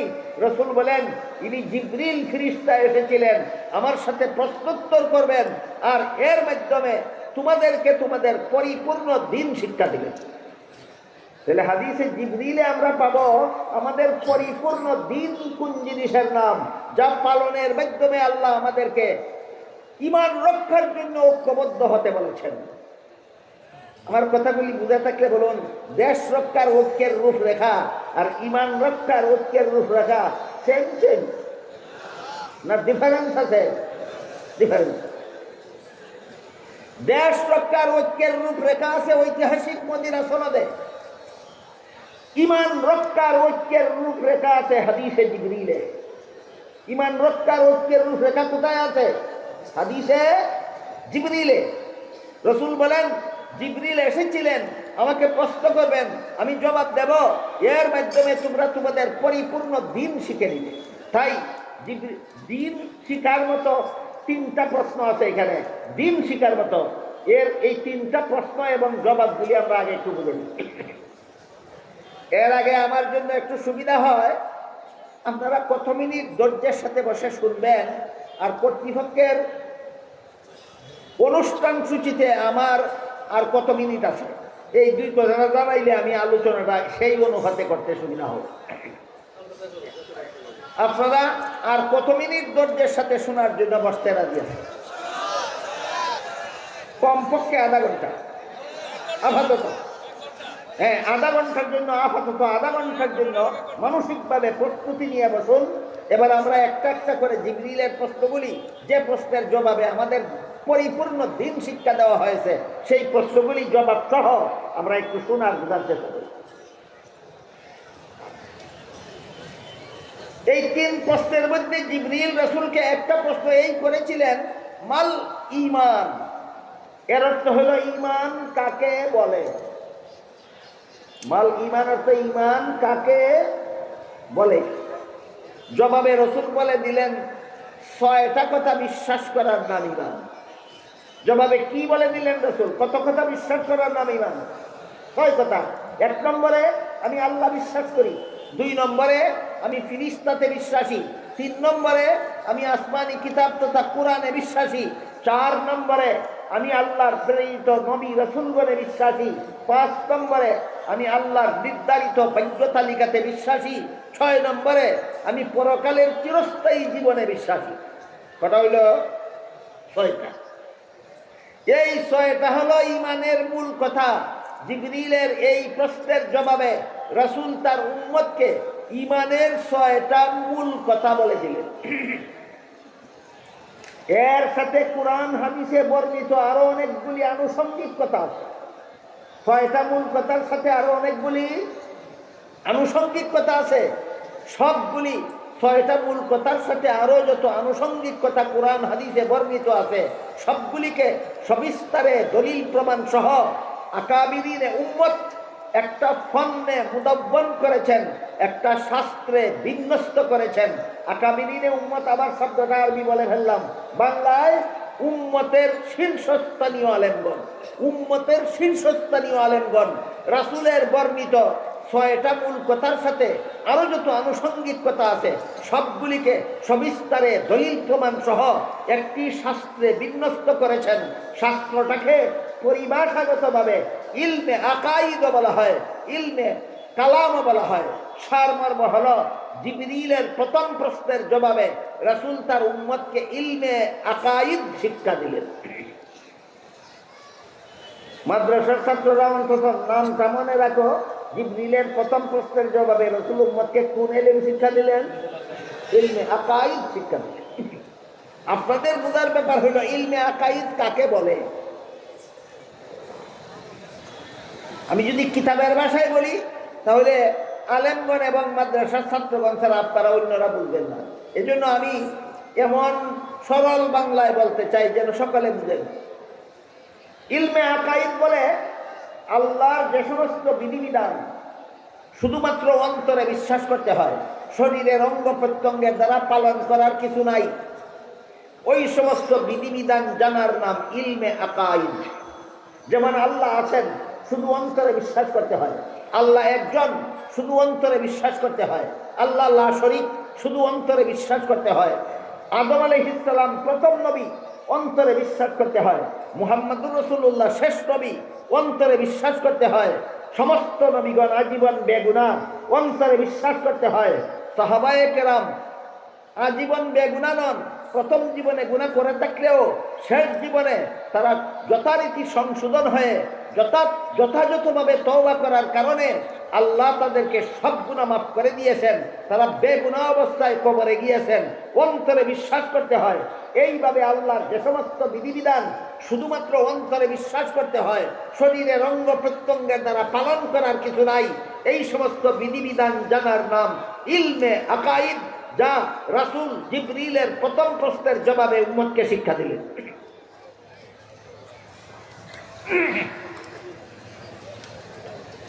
এবার জিবরিল 2 নম্বর প্রশ্ন করলেন, মাল ইসলাম, ইসলাম কাকে বলে? প্রথম প্রশ্ন কি ছিল? ঈমান কাকে বলে? জবাবে রাসূল ঈমানের 6টা মূল কথা বলে দিয়েছিলেন। দ্বিতীয় প্রশ্ন হলো ইসলাম কাকে বলে? জবাবে রাসূল ইসলামের 5টা মূল কথা বলে দিয়েছেন। এটা মনে রাখুন, ঈমানের মূল কথা 6টা আর ইসলামের মূল কথা 5টা। এটাও মনে থাকবে না? ঈমানের মূল কথা 6টা আর ইসলামের মূল কথা 5টা। 1 নম্বর মুখে কলেমা উচ্চারণ করা, 2 নম্বর 5 বেলা নামাজ কায়েম করা, 3 নম্বরে রমজান মাসে রোজা রাখা, 4 নম্বরে ধনী হলে যাকাত দেওয়া, 5 নম্বরে সামর্থ্যবানদের হজ করা। এই 5টা মূল কথার সাথে আরো যত আনুষঙ্গিক কথা কুরআন হাদিসে বর্ণিত হয়েছে, সবগুলিকে সবিস্তারে দলিল প্রমাণ সহ আকাবিরিনে উম্মতের শীর্ষস্থানীয় আলেমগণ আরেকটি শাস্ত্রে বিন্যস্ত করেছেন। পরিভাষাগতভাবে সেই শাস্ত্রটাকে ইলমে ফিকহ বলা হয়। সারমর্ম হলো জিবরিলের 2য় প্রশ্নের জবাবে রাসূল তার উম্মতকে ইলমে ফিকহ শিক্ষা দিয়েছেন।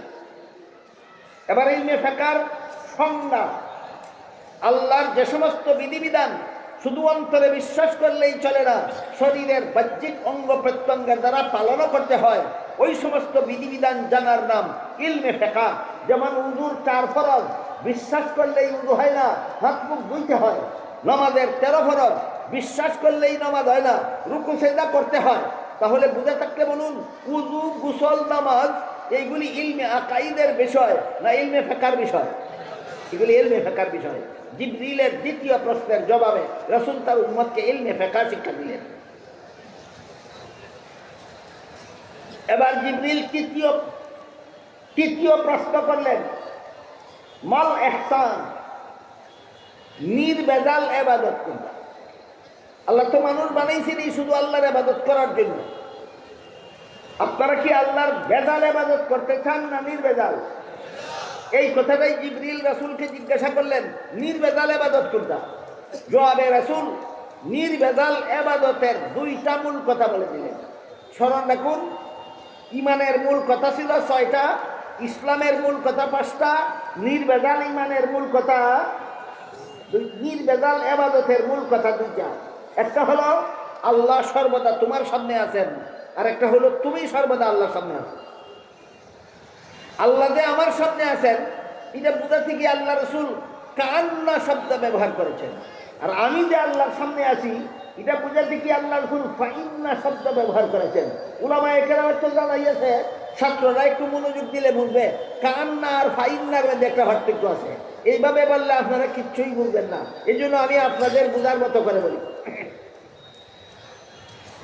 আল্লাহ কোরআনের এক আয়াতে বলেন, কুল্লিল্লাহিল মাশরিকু ওয়াল মাগরিবু ফাআইনামা তুওয়াল্লু ফাসাম্মা ওয়াজহুল্লাহ। হে রাসূল করিম সাল্লাল্লাহু আলাইহি ওয়াসাল্লাম, প্রশ্নকারীদের জবাবে বলে দিন, পূর্ব পশ্চিম উত্তর দক্ষিণ নির্বিশেষে আল্লাহ সবখানেই আছেন। তুমি যেদিকেই ফিরবা সেদিকেই আল্লাহ আছেন। আয়াতের দ্বারা আমরা কি বুঝলাম? আল্লাহ কোন দিকে নাই? সব দিকে আছে। আল্লাহ বলেন ফাআইনামা তুওয়াল্লু ফাসাম্মা ওয়াজহুল্লাহ, তোমরা যেদিকেই ফিরবা সেদিকেই আল্লাহ। তাহলে যেদিকে আমি ফিরি সেদিকেই যদি আল্লাহ থাকেন, তাইলে আল্লাহ আমার গোচরে আছেন না সামনে আছেন? এটা হলো নির্ভেজাল ইবাদতের একটা মূল কথা, আল্লাহ সর্বদা তোমার সামনে আছে। তাইলে এখানে আল্লাহ কান্নাকা তারাহু বললেন কেন? যেন তুমি দেখতেছো এভাবে বললেন কেন? তার কারণ হইল আল্লাহ যদিও সদা সর্বদা আমার চোখের সামনে আছেন, কিন্তু আমি কোনোদিন দেখি না। আপনারা দেখেন? দেখি না। কেন দেখি না? আল্লাহকে দেখার মতো চোখে যে পরিমাণ পাওয়ারের দরকার, দুনিয়ার জীবনে কোনো মানুষের চোখে আল্লাহ ইচ্ছাকৃত ভাবেই সেইটুকু পাওয়ার দেন না। কেন দেন না? দিলেই তো দেখতো, বলে না দেখার জন্যই দেই না। কেন? বলে আল্লাহ দেখে যদি তুমি ঈমান আনো তাহলে তোমার ঈমানটাই কবুল হবে না। এই জন্য আল্লাহ ইচ্ছাকৃত ভাবে দুনিয়ার জীবনে আমাদের চোখে আল্লাহ দেখার মতো পাওয়ার দেন না, না দিয়া আমাদের ঈমানটা কবুল হওয়ার ব্যবস্থা করেছেন। আমার কথা বুঝে থাকলে বলুন, আল্লাহ আমার চোখের দুনিয়ার জীবনে আল্লাহকে দেখার মতো পাওয়ার না দিয়া আমাকে বঞ্চিত করেছেন, না ঈমান কবুল হওয়ার ব্যবস্থা করেছেন। এটা না জানলে শুকরিয়াটা আদায় করবো কিভাবে? সব মুসলমানের এই কথাটা জানা দরকার, যেন আল্লাহ কত বড় মেহেরবানি করছেন আমার চোখের দুনিয়াতে আল্লাহকে দেখার মতো পাওয়ার না দিয়া এর শুকরিয়াটা যেন ঠিকভাবে আদায় করতে পারি। কাজে আল্লাহকে আমি দেখি না, এই জন্য আল্লাহ রসুল বলেছেন কান্না কাতারাহু, যেন তুমি দেখতেছ। এরপরে নির্বেজাল ইবাদতের 2 নম্বর মূল কথা হলো তুমিও সদা সর্বদা আল্লাহর সামনে আছো। এখন বলুন, আমি যে সদা সর্বদা আল্লাহর সামনে আছি, আল্লাহরও কি দেখার গুণে কিছু অভাব আছে? একটু বুঝে শুনে বলুন। আমার চোখে আল্লাহকে দেখার মতো পাওয়ারের অভাব আছে, এই জন্য আল্লাহর সামনে থাকা সত্ত্বেও দেখি না। কিন্তু আল্লাহরও কি দেখার গুণে কিছু অভাব আছে, যে কারণে আল্লাহ মাঝে মধ্যে আমাকে দেখেন না? না, আল্লাহর দেখার গুণে বিন্দু মাত্র অভাব নাই। তাই আমি যে সর্বদা আল্লাহর সামনে আছি, সর্বদাই আল্লাহ আমাকে দেখেন। এই জন্য এখানে এসে আল্লাহ রসুল কান্না বলেননি, ফাইন্না বলেছেন, অবশ্যই আল্লাহ তোমাকে দেখেন।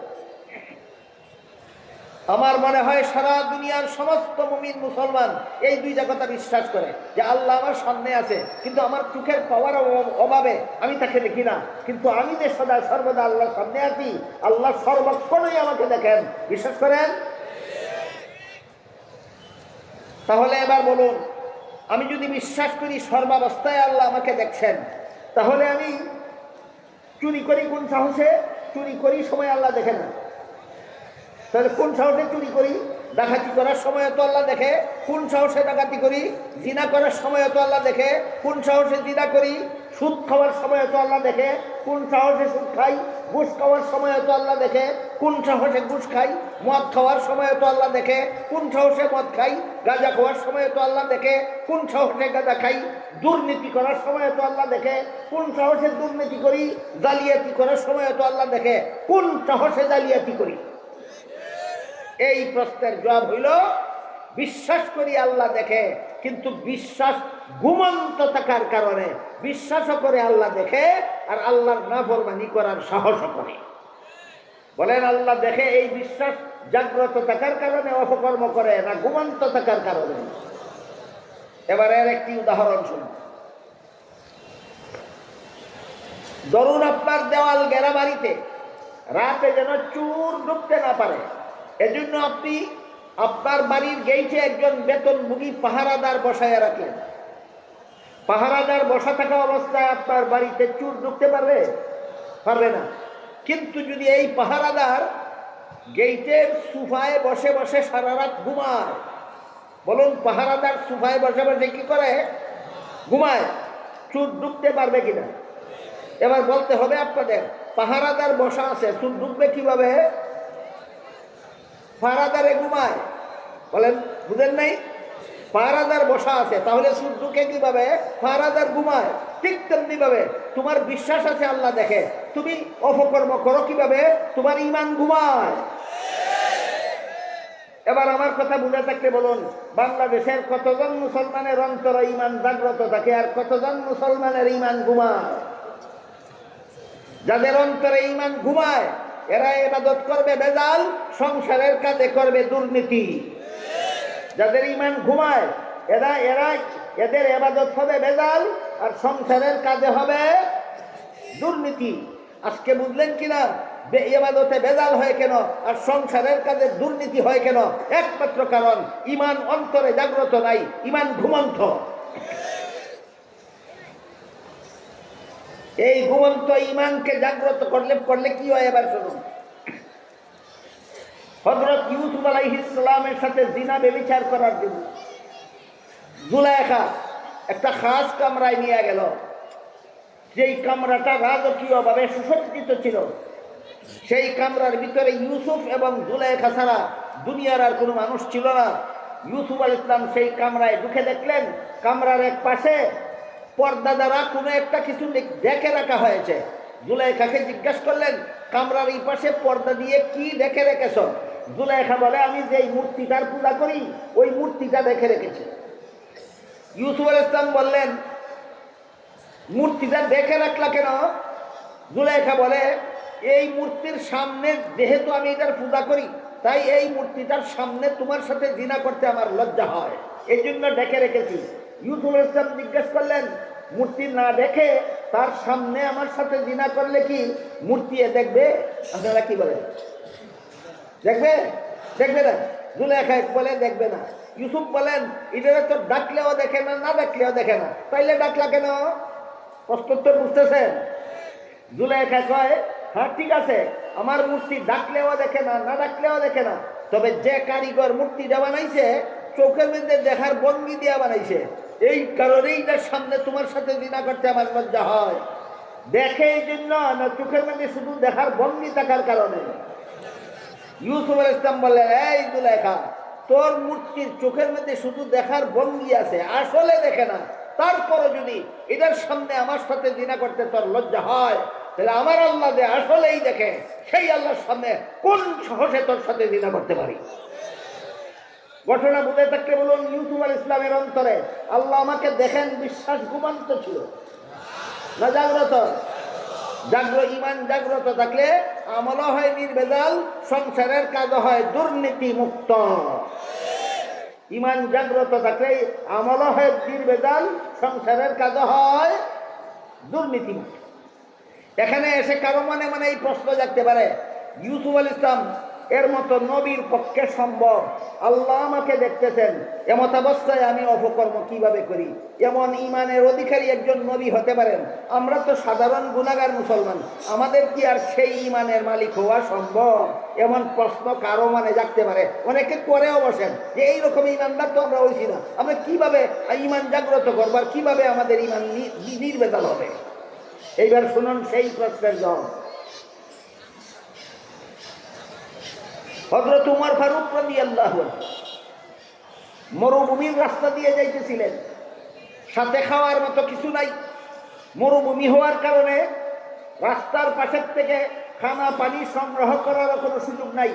এমত অবস্থায় খলিফা উমর পেটের খিদায় কষ্ট করতেছিলেন। দেখলেন মরুভূমিতে একটা রাখাল ছেলে এক পাল ছাগলের রাখালি করে। ওই রাখাল ছেলে তার পালের একটা দুধের ছাগলের দুধ দোহন করে পান করেছে। খলিফা উমর সেই রাখাল ছেলের কাছে গিয়ে বললেন, রাখাল ভাই, তোমাকে দেখেছি একটা ছাগলের দুধ দোহন করে পান করেছ, তুমি আর একটা ছাগলের দুধ দোহন করে আমাকে একটু দাও, পান করি, আমার পেটে বড় খিদা। রাখাল ছেলে খলিফা উমরের নাম তো শুনেছে, কিন্তু দেখেনি কোনোদিন, চিনতে পারিনি যে ইনি খলিফা উমর।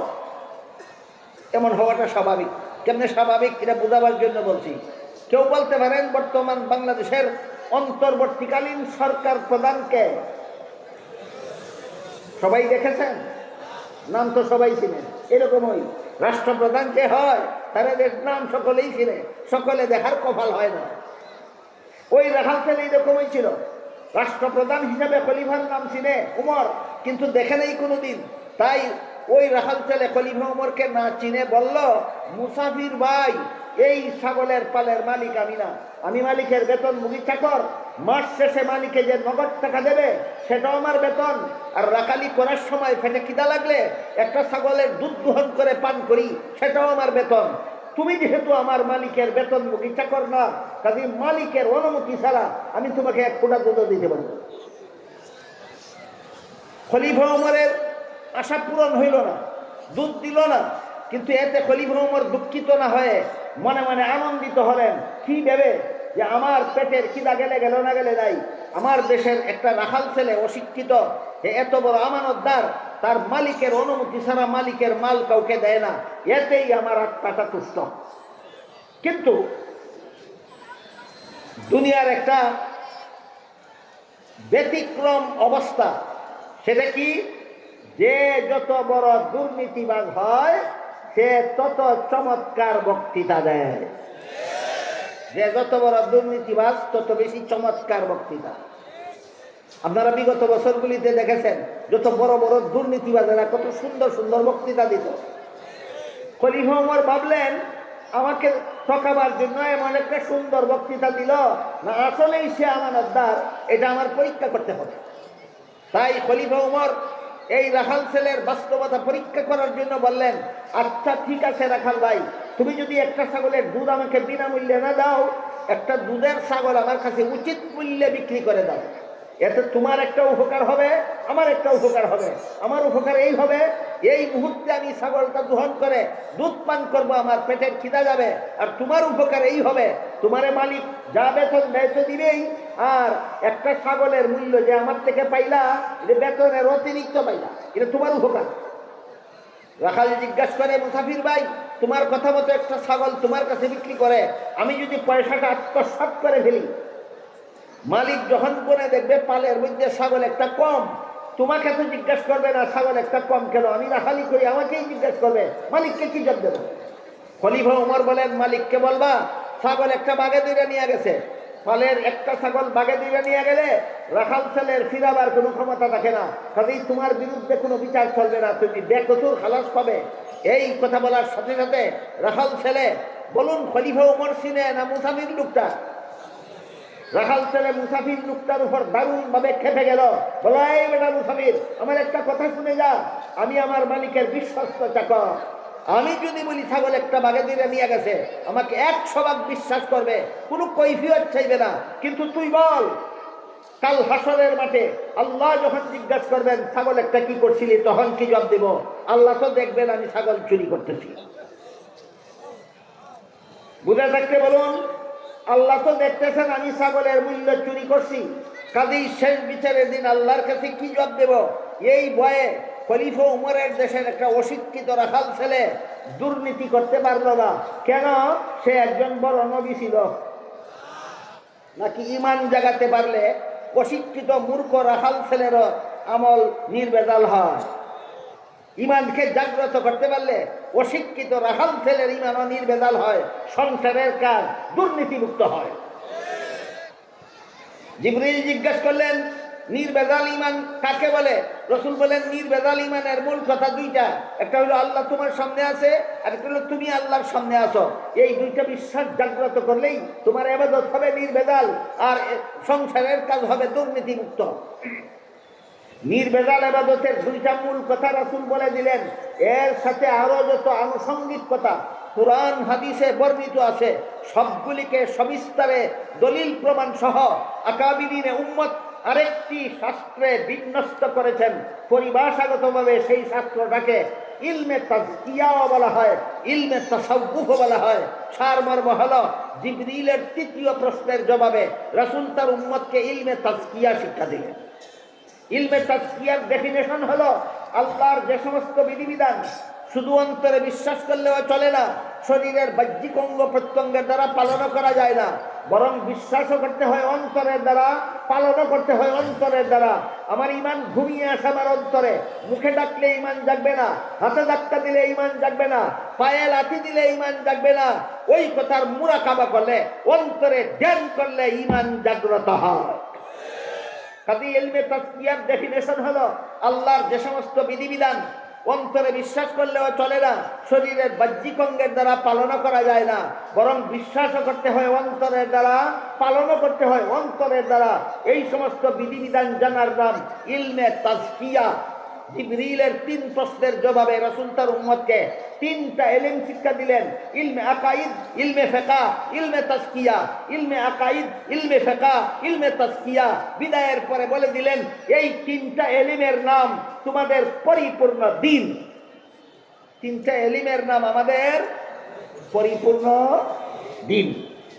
এবার আসুন, আল্লাহ যে আয়াতে আমাদের ঐক্যবদ্ধ হওয়ার কথা বলেছেন, দেশ রক্ষার ঐক্য না ইমান রক্ষার ঐক্য? হ্যাঁ, ইমান রক্ষার ঐক্য। দেশ রক্ষার ঐক্যের মূলনীতি আছে মদিনা সনদে, আর ইমান রক্ষার ঐক্যের মূলনীতি আছে হাদিসে জিবরিলে। ক্লিয়ার হইল এই কথা? দেশ রক্ষার ঐক্য, রসুলের আদর্শ মতো দেশ রক্ষার ঐক্য আছে কোথায়? মদিনা সনদে। আর রসুলের আদর্শ মতো ইমান রক্ষার ঐক্যের রূপরেখা আছে কোথায়? হাদিসে জিবরিলে। রাসূল এই হাদিসে বলে দিয়েছেন, এই তিনটা এলিম হইল তোমাদের পরিপূর্ণ দিন। একটা এলিমের নাম ইলমে আকাইদ, একটা এলিমের নাম ইলমে ফিকহ, একটা এলিমের নাম ইলমে তাসকিয়া। আল্লাহ যে আয়াতে বলেছেন তোমরা ঐক্যবদ্ধ হও, সেই আয়াতে বলে দিয়েছেন দিন পালনের মাধ্যমে ঐক্যবদ্ধ হও। মর্ম হলো ইলমে আকাইদের সিদ্ধান্ত মেনে নিয়ে ঐক্যবদ্ধ হও। হে মুসলমানেরা, ইলমে ফিকহর সিদ্ধান্ত মেনে নিয়ে ঐক্যবদ্ধ হও। হে মুমিন মুসলমানেরা, ইলমে তাসকিয়ার সিদ্ধান্ত মেনে নিয়ে ঐক্যবদ্ধ হও। এখন যদি একজন ইলমে আকাইদের সিদ্ধান্ত মানে না আর বলে আসুন মুসলমান ভাইয়েরা ঐক্যবদ্ধ হয়ে যায়, নির্বাচন সামনে আসতেছে, এটা ইমানের ঐক্য না নির্বাচনী ঐক্য? এ ঐক্য মতলববাদী ঐক্য। এটা ইমানি ঐক্য না, এটা নির্বাচনী ঐক্য। এই নির্বাচনী ঐক্য বোঝাবার জন্য আপনাদেরকে একটা চমৎকার একটা উদাহরণ দিচ্ছি, কল্প কাহিনী নয়, বাস্তব ঘটনা। আপনাদের অনেকের জানা থাকতে পারে পাকিস্তানের প্রধানমন্ত্রী ছিল এক সময় বেনজির ভুট্টো। বেনজির ভুট্টো নাস্তিক্য মনোভাবাপন্ন লোক ছিল, নামাজ রোজার ধার ধারে না, হালাল হারামের ধার ধারে না। কিন্তু নির্বাচন সামনে আসার পর দেখা যায় হঠাৎ করে বেনজির ভুট্টো তসবিহ পড়ে। কি পড়ে? তসবিহ পড়ে। যে নামাজ রোজার ধার ধারে না, হালাল হারামের ধার ধারে না, নির্বাচন সামনে নিয়ে তসবিহ পড়ে কেন? একজন আলেম জিজ্ঞাসা করলেন, প্রধানমন্ত্রী সামনে নির্বাচন আসতেছে, এখন আপনার তসবিহ পড়ার সময়, কিসের তসবিহ পড়েন? বলে আয়াতুল কুরসির তসবিহ পড়ি। আয়াতুল কুরসি কেউ কেউ চিনেন? এক শব্দ না, অনেক লম্বা আয়াত, অনেক লম্বা আয়াত। আলেম জিজ্ঞাসা করলেন, আয়াতুল কুরসি তো অনেক লম্বা, তুমি এত তাড়াতাড়ি পড়ো কিভাবে, এত তাড়াতাড়ি জানো কিভাবে?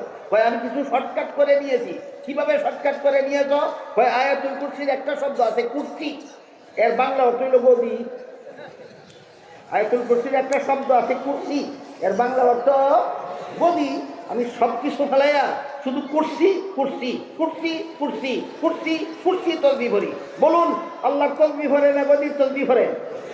ঠিক তেমনি ভাবে নির্বাচন আসলে পরে আল্লাহ যেভাবে ইমান রক্ষার কথা বলেছেন সেই কথা বলে না, শুধু বলে আসো মুসলমান সব ঐক্যবদ্ধ হয়ে যায়। যে ইমানের ঐক্য না মূর্খ হওয়ার ঐক্য? এটা কথা সত্য, মতলব খারাপ। কথা সত্য, মতলব খারাপ। যারা এই রকমের মতলব খারাপের অন্তর দিয়ে আপনাদেরকে ঐক্যের দাওয়াত দেয়, এদের ইলমে আকাইদের অবস্থা কি আমি বলতাম যদি আপনাদের শোনার মতো ধৈর্য থাকতো। এদের ইলমে ফিকহ মেনে নেওয়ার অবস্থা কি আমি বলতাম যদি আপনাদের শোনার ধৈর্য থাকতো।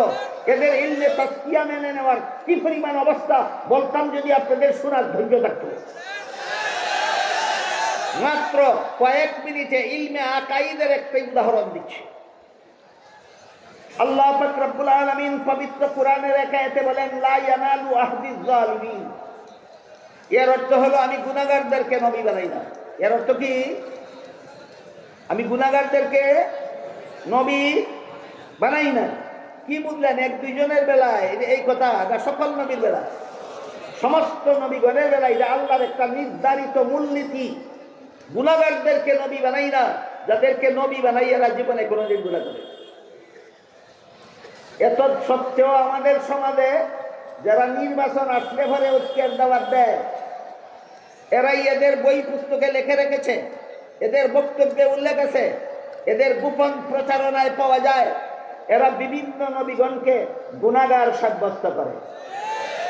ইলমে আকাইদের সিদ্ধান্ত মেনে নিল না লঙ্ঘন করল? তুমি ইলমে, আল্লাহ রসুল বলে দিয়েছেন ইলমে আকাইদ তোমার দিন, ইলমে ফিকহ তোমার দিন, ইলমে তাসকিয়া তোমার দিন। আর আল্লাহ কোরআনে বলেছেন দিন পালনের মাধ্যমে মুসলমান ঐক্যবদ্ধ হও।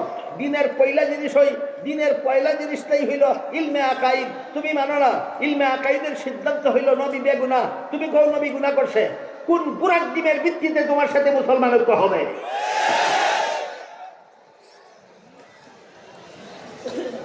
অনেক দিন যাবৎ আমাদের দেশে কিছু ব্যক্তি এবং কিছু দল নবীগণকে গুনাহগার পাপিষ্ঠ সাব্যস্ত করার জন্য অপপ্রচার চালিয়ে যাচ্ছে।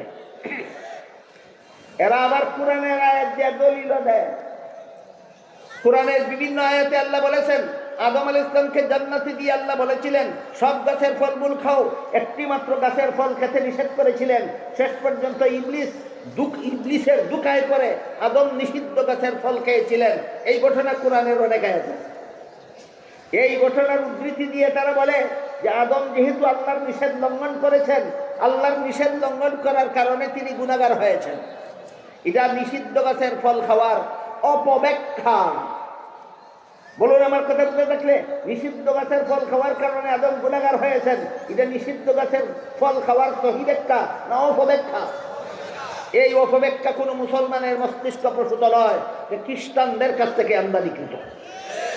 এবার শুনুন খ্রিস্টানদের কথা। আপনাদেরকে খ্রিস্টান বানাবার জন্য খ্রিস্টান মিশনারি বাংলাদেশের পক্ষ থেকে যতগুলি বই পুস্তক লেখা হয়েছে, এর মধ্যে একটা বইয়ের নাম আছে কোরআনের আলোকে বেহেশতে যাওয়ার পথ। সেই বইয়ে খ্রিস্টানেরা লিখেছে প্রথম মানুষ আদম, প্রথম পাপিষ্ট। প্রথম মানুষ শুধু আদম না প্রথম নবীও? আপনাদের জানা থাকলে বলুন, আদম শুধু প্রথম মানুষ না প্রথম নবীও? প্রথম নবী, প্রথম মানুষ আদম, প্রথম পাপিষ্ট। খ্রিস্টানেরা লিখেছে কি ছিল তার পাপ? জান্নাতে নিষিদ্ধ গাছের ফল খাওয়া ছিল তার পাপ। তারপর সেই বইয়ে লেখে এই পাপিষ্ট আদমের বংশে যত নবী জন্মগ্রহণ করেছে সবগুলি নবী জন্মগত পাপিষ্ট। কি ছিল অন্যান্য নবীর পাপ? পাপিষ্ট আদমের বংশে জন্ম হওয়াটাই ছিল তাদের পাপ। তারপরে তাদের বই আরো লেগেছে শেষ পর্যন্ত আল্লাহ একজন নবীকে নিষ্পাপ বানাবার জন্য আর পাপিষ্ট আদমের বংশে জন্ম না দিয়ে আল্লাহ নিজের ঔরসে জন্ম দিলেন। ইনি হলেন ঈসা আলাইহিস সালাম। একমাত্র ঈসা নবী নিষ্পাপ পাপিষ্ট আদমের বংশে জন্ম হওয়ার কারণে নয়, আল্লাহর ঘরে জন্ম হওয়ার কারণে। বলুন কোন বিবেকবান মানুষের দৃষ্টিতে এইগুলি কোন ধর্মের কথা হতে পারে না? গাঞ্জাখুরি কথা। এই খ্রিস্টানেরা দুনিয়াতে কতগুলি গাঞ্জাখুরি কথাকে ধর্মের নামে চালিয়ে রেখেছে। এর ভিত্তিতে এই দুনিয়াতে ধর্ম নিরপেক্ষতার নামে একটা কুফুরি মতবাদের ফাউন্ডেশন স্থাপিত হয়েছে।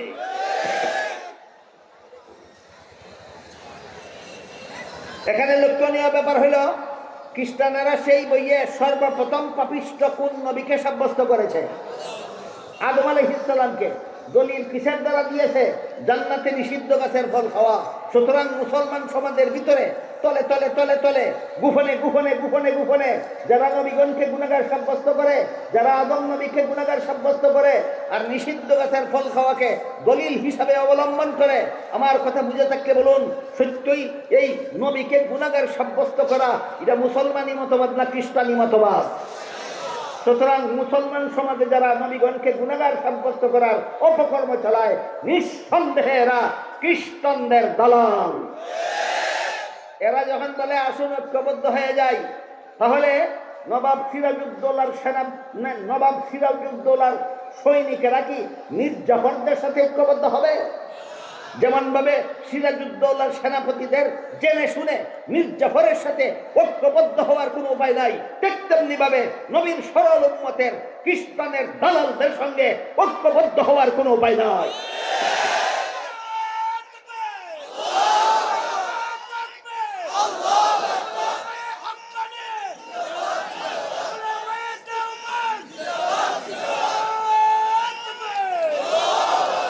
এবার আমরা নিষিদ্ধ গাছের ফল খাওয়ার সহি ব্যাখ্যাটা শুনে আজকের মতো কথা শেষ করি। এবার প্রশ্ন হলো, তাহলে আদমের জান্নাতে নিষিদ্ধ গাছের ফল খাওয়ার সহি ব্যাখ্যাটা কি?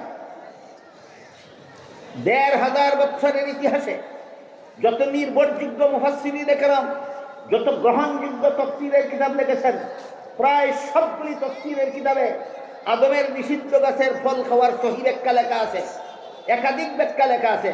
তোর মধ্যে একটি মাত্র সহি ব্যাখ্যা আজকে আপনাদের শোনাই।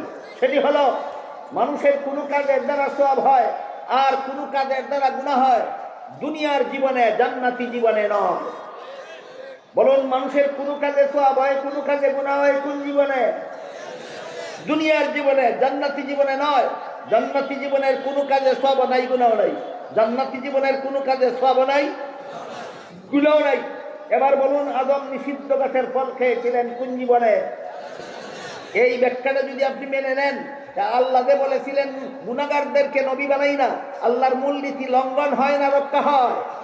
সুতরাং নবীগণের বেলায় যেই ব্যাখ্যা আল্লাহর মূলনীতি, যেই ব্যাখ্যার দ্বারা আল্লাহর মূলনীতি রক্ষা হয়, এই ব্যাখ্যা বিশুদ্ধ ব্যাখ্যা। যে অপব্যাখ্যার দ্বারা আল্লাহর মূলনীতি লঙ্ঘন হয়, সেই ব্যাখ্যা হলো মন গড়া ব্যাখ্যা, ভ্রান্ত ব্যাখ্যা।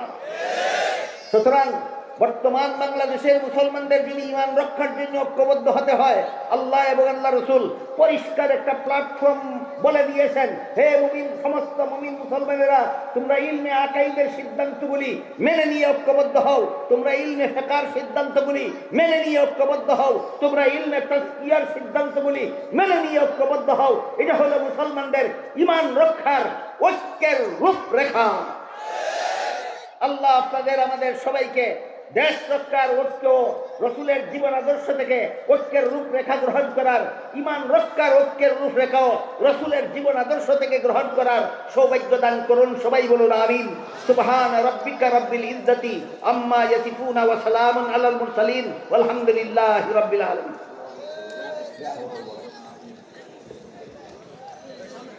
আমরা এখন দোয়ার মাধ্যমে আজকে মাহফিল শেষ হবে। আমরা দোয়া করে তারপর যাই। জামিয়ার ছাত্র যারা আছো, আগামীকাল মাদ্রাসার ক্লাস বন্ধ থাকবে। আগামী বছর ইনশাআল্লাহ সিরাতুল নবী মাহফিল হবে জামিয়া আমজাদিয়ার 5-6 ডিসেম্বর, শুক্র ও শনিবার। আমরা আল্লামা থারুল রহমতুল্লাহ আলাই, আনোয়ার শাহ সাহেব রহমতুল্লাহ আলাই, আতর রহমান খান রহমতুল্লাহ আলাই এবং জামিয়ার যত উস্তাদ চলে গেছেন সবার জন্য দোয়া করব। পাশাপাশি আমাদের যত মুরব্বিয়ান আছিলেন কিশোরগঞ্জে সবার জন্য দোয়া করব। এই মাহফিলে আমরা যারা উপস্থিত হয়েছি, আমাদের আত্মীয় স্বজন যারা কবরবাসী হয়ে গেছেন তাদের জন্য দোয়া করব। পর্দার আড়ালে মা ও বোনেরা আছেন তাদের জন্য দোয়া করব।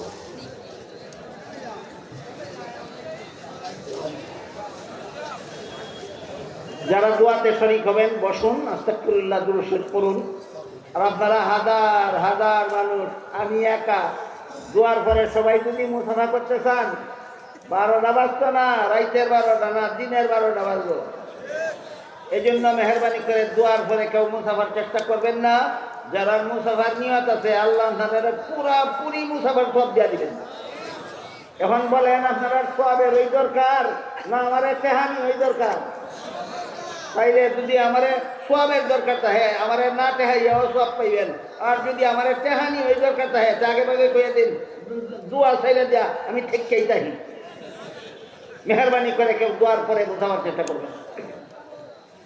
اللهم صل على سيدنا ونبينا مولانا محمد وعلى آله وصحبه وبارك وسلم كما تحب وترضى عدد ما تحب وترضى. الحمد لله الذي هدانا لهذا وما كنا لنهتدي لولا أن هدانا الله. ربنا ظلمنا أنفسنا وإن لم تغفر لنا وترحمنا لنكونن من الخاسرين. ربنا آتنا في الدنيا حسنة وفي الآخرة حسنة وقنا عذاب النار.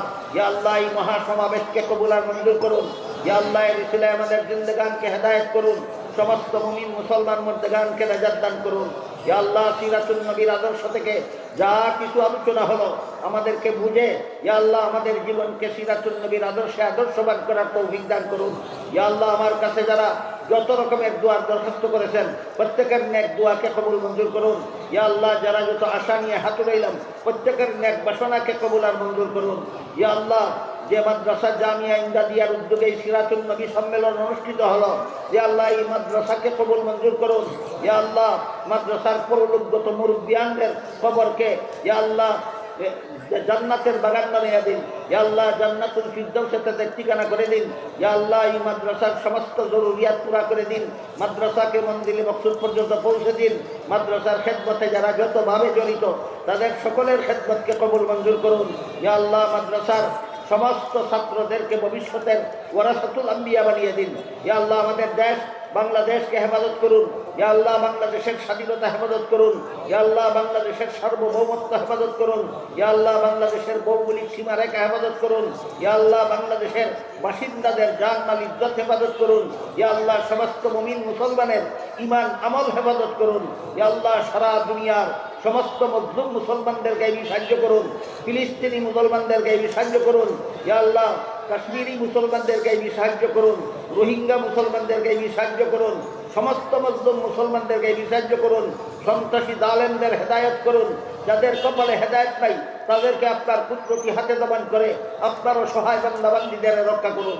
ইয়া আল্লাহ, আমাদের সকলের পক্ষ থেকে লক্ষ লক্ষ কোটি কোটি দুরূদ আর সালাম রাসূল করিম সাল্লাল্লাহু আলাইহি রওজা শরীফে পৌঁছে দিন। রব্বানা তাকাব্বাল মিন্না ইন্নাকা আনতাস সামিউল আলিম ওয়া তুব আলাইনা ইন্নাকা আনতাত তাওয়াবুর রহিম।